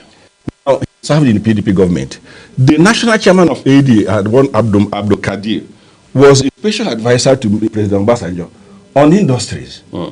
I don't know whether you understand. So it has been like that. All that matters is delivering governance to Nigerians. If you know we make this of government. If you know you have your, something meaningful to contribute to the development and progress of Nigeria, irrespective of your political leaning, if the president of the nation approaches you to join him in building a Nigeria that is prosperous, an egalitarian, libertarian Nigeria, and you can do, there is nothing that prevents you from joining the government. The only thing you can do is to write to your party that this government has invited me to come and serve. I want to go and serve the government. And His Excellency, let me now come to you. His Excellency Barrister Zongonye Sonwike said when President Bola invited him to come and serve, he wrote to his party telling them he wants to go and serve in the government of President Bola Ahmed Tinubu, and they never objected to it. And let me now tell you another one. His Excellency Barrister Ezenwoye Somuike is not destroying the PDP. He has already told you his stance on what the law says. And he always tells you that agreement is agreement. If I and you agree on something and you renege on the other thing, I'll fight you. Okay, so that's what he's doing with the PDP. I will fight you to make sure that you keep to our agreement. He is not destroying PDP. He is putting PDP on the line of obedience to the law. That is just the thing. Let's go back to Rivers State before we take a break now. As it stands today, it will appear the Wike factor is bigger in Rivers State conversation than even that of the governor himself. Is that not to say that in Nigeria the politics of godfatherism is an albatross that we need to overcome? There is no, except in few cases, you will see in the partisan politics we play in Nigeria and in respect in Africa, that you don't see, you see candidates who emerge on their own. You must have people, your sponsors and backers. Those are your godfathers. Thank you very much. And in the case of Rivers State that we are talking about, it's not about godfatherism. It's about putting up a structure that would deliver good governance and maintaining that structure. You call it godfatherism. Where it becomes negative godfatherism is when it becomes that there is no development, nothing is happening, you just frit away the resources of the state to service government. But where it is service delivery to the people, and so that your legacy as the predecessor is sustained, your developmental legacy and trajectory in that state is sustained, it is not bad. Look at the case of Lagos State. President Bola Ahmed Tinubu as a governor has a blueprint of how to develop Lagos State. He finished his tenure and he looked around, all his, political aides. The person he feels will carry on with that, vision and mission. He picked His Excellency Raji Fashola. Fashola finished and handed over to Ambode, His Excellency Ambode. Handed over to the current governor, Babajo Sanwo-Olu. You have seen the developmental trajectory in Lagos State and succession. There has never been, a dislocation of that, lineup. And you have seen they have all delivered good governance to the people of Lagos State. So if now, can we say that of the other 35 states? No. That's why I said there is negative godfatherism, where the resources of the state is used to service, the so-called godfathers. But where the resources of the state is tied to the development of the state, following the blueprint, vision, and mission of a predecessor, you don't have anything to complain about it, because it is the interest of the state that matters most, and that is what they are pursuing. Do you think Wike is overbearing politically? No. All right, I'll leave it there. Let's take a quick break now, everyone. When we return, we'll begin to pay attention to 2027 and how there is, if you like, a correlation between the political events on the ground in Rivers State and what watchers of the 2027 polls are talking about.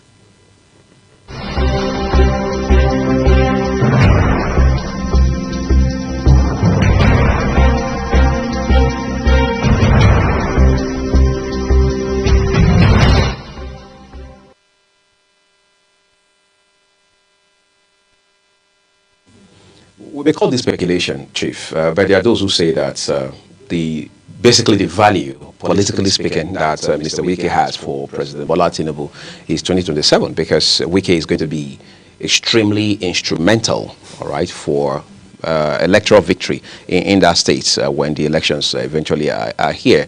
Are those your thoughts as well? They are not my thoughts. Wike has a lot to contribute to the development of Nigeria. And you have seen his works in the FCT.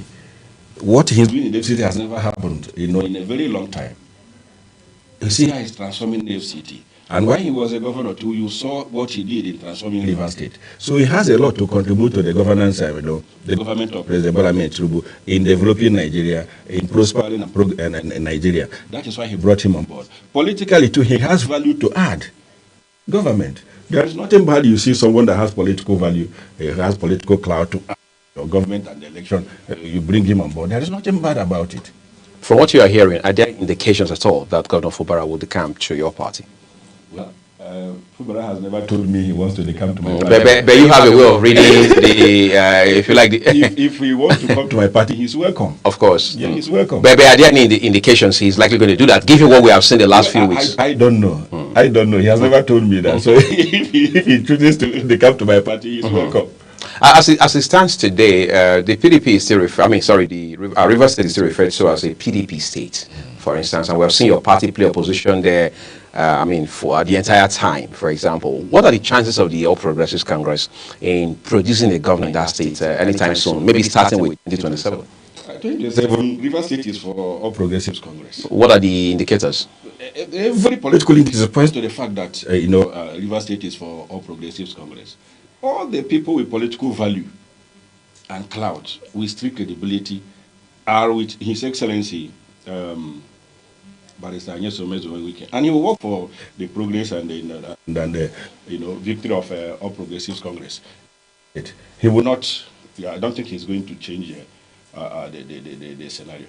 On the day he announced the lifting of suspension, the suspension of, announced the suspension of emergency law in Rivers State, President Tinubu even acknowledged that much. That look, he understands clearly that some persons had railed against the action of the federal government imposing emergency rule on that state, and how that has even become subject of litigation on many fronts and all of that. In fact, on the basis of that, we can see that there are people now tying Wiki and President Tinubu for whatever reason. There are people who are not happy with the fact that President Tinubu declared a state of emergency in Rivers State, and you think this bulk of people, this large number of people, will throw their weight behind your party in 2027? They are not large. They are the vocal minority. The people that objected to the declaration of that state of emergency in Rivers State are a vocal minority who do not mean well for Rivers State.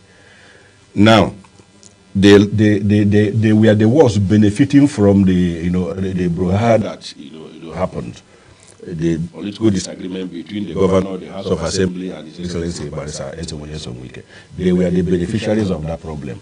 They cashed in, on the political ignorance of the governor, as the case may be, to milk him, inciting him against the governor. You remember I did say that the governor was, ill-advised. So, and the governor listened to the advice and said, look at where he led into. He saw that the voyage he embarked on is a voyage of political mendacity. And when he discovered that there is no road, he had to make a vote face. So they are the vocal minority. They will not influence the election. Remember, most of them on the day of election do not come out to vote. They do not come out to vote. When the chiefs... Sure. I'm asking that question because there are people who say, from the start to the end of the crisis, the political crisis that is in Rivers State, how many persons died compared to the number of lives that are lost in a place like Zamfara, for example? And they are asking, how is it that with all of this, President Tinubu never and has never declared state of emergency in any of those states? They are mixing the points and the issues. Supreme Court says there is no democratic governance in Rivers State. Because of the legislature that was not on the ground. Thank you very much. That is the law. Supreme Court, there is no judicial pronouncement in any of these states they are citing that there is no governance in those states.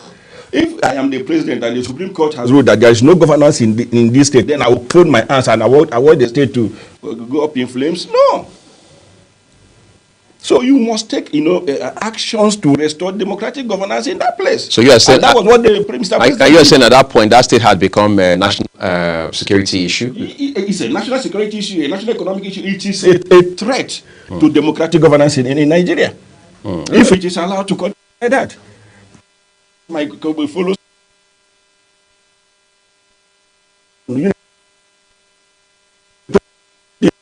The nation of flagration. No president that was his onions and has political will and knows what he's doing will allow that to happen. No, it doesn't happen. Forget those people that are citing this thing that we are beneficiaries of the illegality. And they were the ones finding that the embers of discord. They were the ones fueling that crisis and benefiting, maximally from it. So when the state of the emergency was declared, so those areas they were eating from were blocked. They can't eat from there again, and they began to cry. Now that you have mentioned democratic issues, let's talk about democracy. Okay. Have these events in Rivers State not weakened further Nigeria's fragile democracy? No, I don't. Instead, it has strengthened it. In what ways? I can say that we know that there is that for democracy to thrive, all the arms of government must work together. So it has strengthened democracy.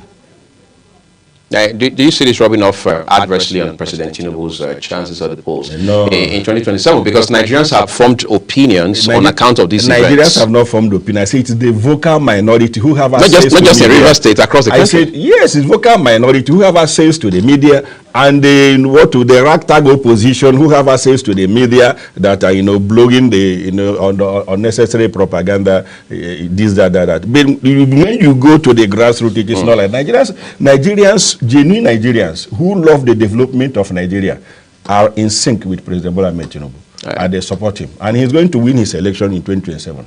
And talking about opposition, the ADC is, as it were, strengthening its cord in the manner of speaking. The PDP is regrouping, and the Jonathan factor came back up again recently. There are insinuations that the former president, Dr. Goodluck Ebele Jonathan, is likely going to stand for re-election, even though we heard about a fortnight ago he was still consulting. PDP says its arms are open wide for either Jonathan or Peter Obi, and one or two, they're considering a couple of gentlemen from the north to be running mates and things like that. How much of sleepless nights does that give your party? It doesn't give my party any sleepless nights. Is that political consolation? No. It doesn't give us any sleepless nights. They are regrouping. Yes, in partisan politics, there's going to be alignment and realignment of forces. They are aligning and whatever. We too, we are aligning and working.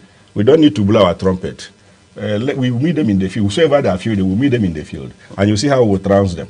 These people, those in the opposition, whether it's the PDP or the ADC now, coalition as they are often called, believe that the only competitive edge that your party has is that, they have incumbency on the side, and they can't trust INEC to be independent, as its name implies. Is that not a valid argument? It is not. See, I was in a program about some weeks ago or some days ago where we did talk about, the mentality of Nigerian politicians, especially those that say they are in no position. When they lose an election, INEC is bad. When they lose a case in court, the court, they have been bought over, they have been bribed. But if it is in their favor, INEC is good, now the judiciary is the last hope of the common man. Until we issue that mentality of I must win, and I must win at all cost. And if it does not go where I will rock the boat, we are not going to make any progress. Because they are not in power, then they keep postulating and insinuating a lot of things that will breed bad blood in the politics. INEC has been independent. Yes, it is a human institution. There might be mistakes, in one place or another. Even the people talking might also be making mistakes as well with their whatever they are doing. So, but INEC makes sure that it conducts election in accordance with the law, setting it up on the electoral guideline, and delivers its result. If you lose, the courts are there for you to go to ventilate your case. If you get to the court and you did not prove your case well and lose, you take it. To me, the person should take it with impunity. You shouldn't bring down the roof because you lost an election. You go and prepare for another time.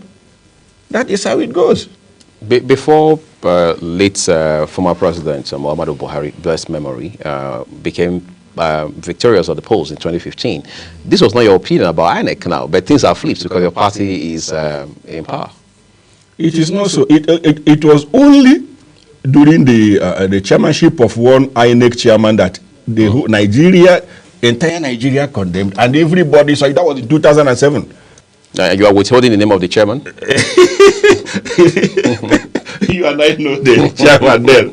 That everybody, the whole nation, was angry because everybody saw that it was robbery during that time. And the president that time said the election was going to be do or die. 2003. It's going to be do or die. So we saw it, that time it happened. But successive INEC chairmen have never told that part. They have not told that part of infamy. They have not told it. It has been the continuous improvement from one election cycle to another. There has been improvement upon improvement. So why are the people crying?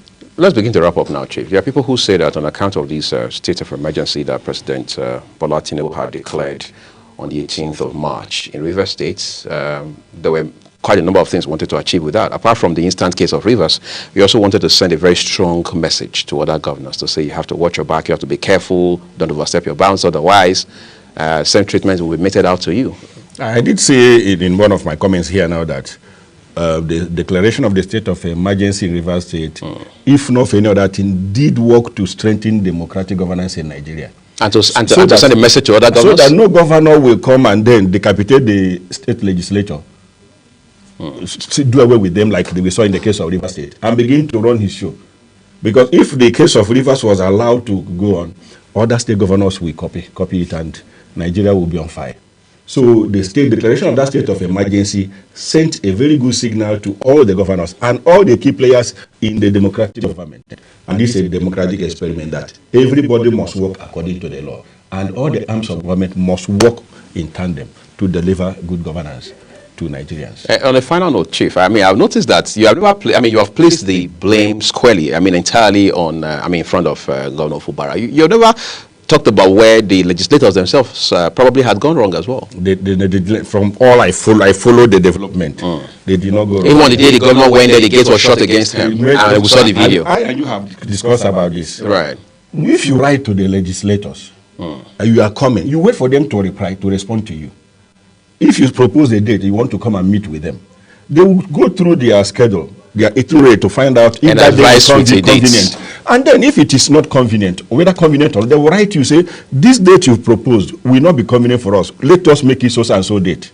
Or that date you propose is okay by us. Or you come on that date. There was no correspondence from the legislator to the governor to come on the day he went there. So when you write, you wait. There is a procedure and process. You write, you wait to be responded to before you go. I guess that was a political calculation by it was, and they carry camera to say the whole world. It is the legislator that are the agent provocateur. Meanwhile, he was the one. But I thank God now that peace has reigned. He has learned his lessons. He has corrected his mistakes. I believe he keeps to, every agreement that was reached to ensure that good governance is delivered to the people of Rivers State. All right, Chief Chibuna Ubawike, I'd like to say thank you, as always, for coming to share very valuable insights with us here on the program. This is where we're taking a quick break, everyone, and Beats, my colleague Ramsey, will be back on the show, and we'll wrap it up for you. Do stay with us.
All right, River State is fast, the political drama in that state is fast becoming a history.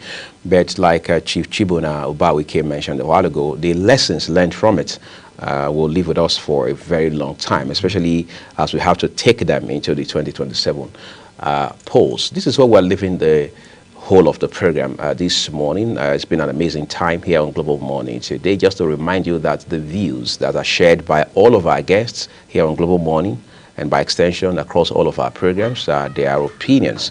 And the newspaper headlines that we bring to you are just as published by their respective publishers. Global Television or the team here on Global Morning doesn't in any way contribute to the headlines or influence the content. I am Uyag Mofwe. We say a big thank you to you for watching. Thank you. My name is Ramsey Enoch. Many thanks for joining us on Global Morning today. Remember that Global Morning will come up again tomorrow, same time, same station.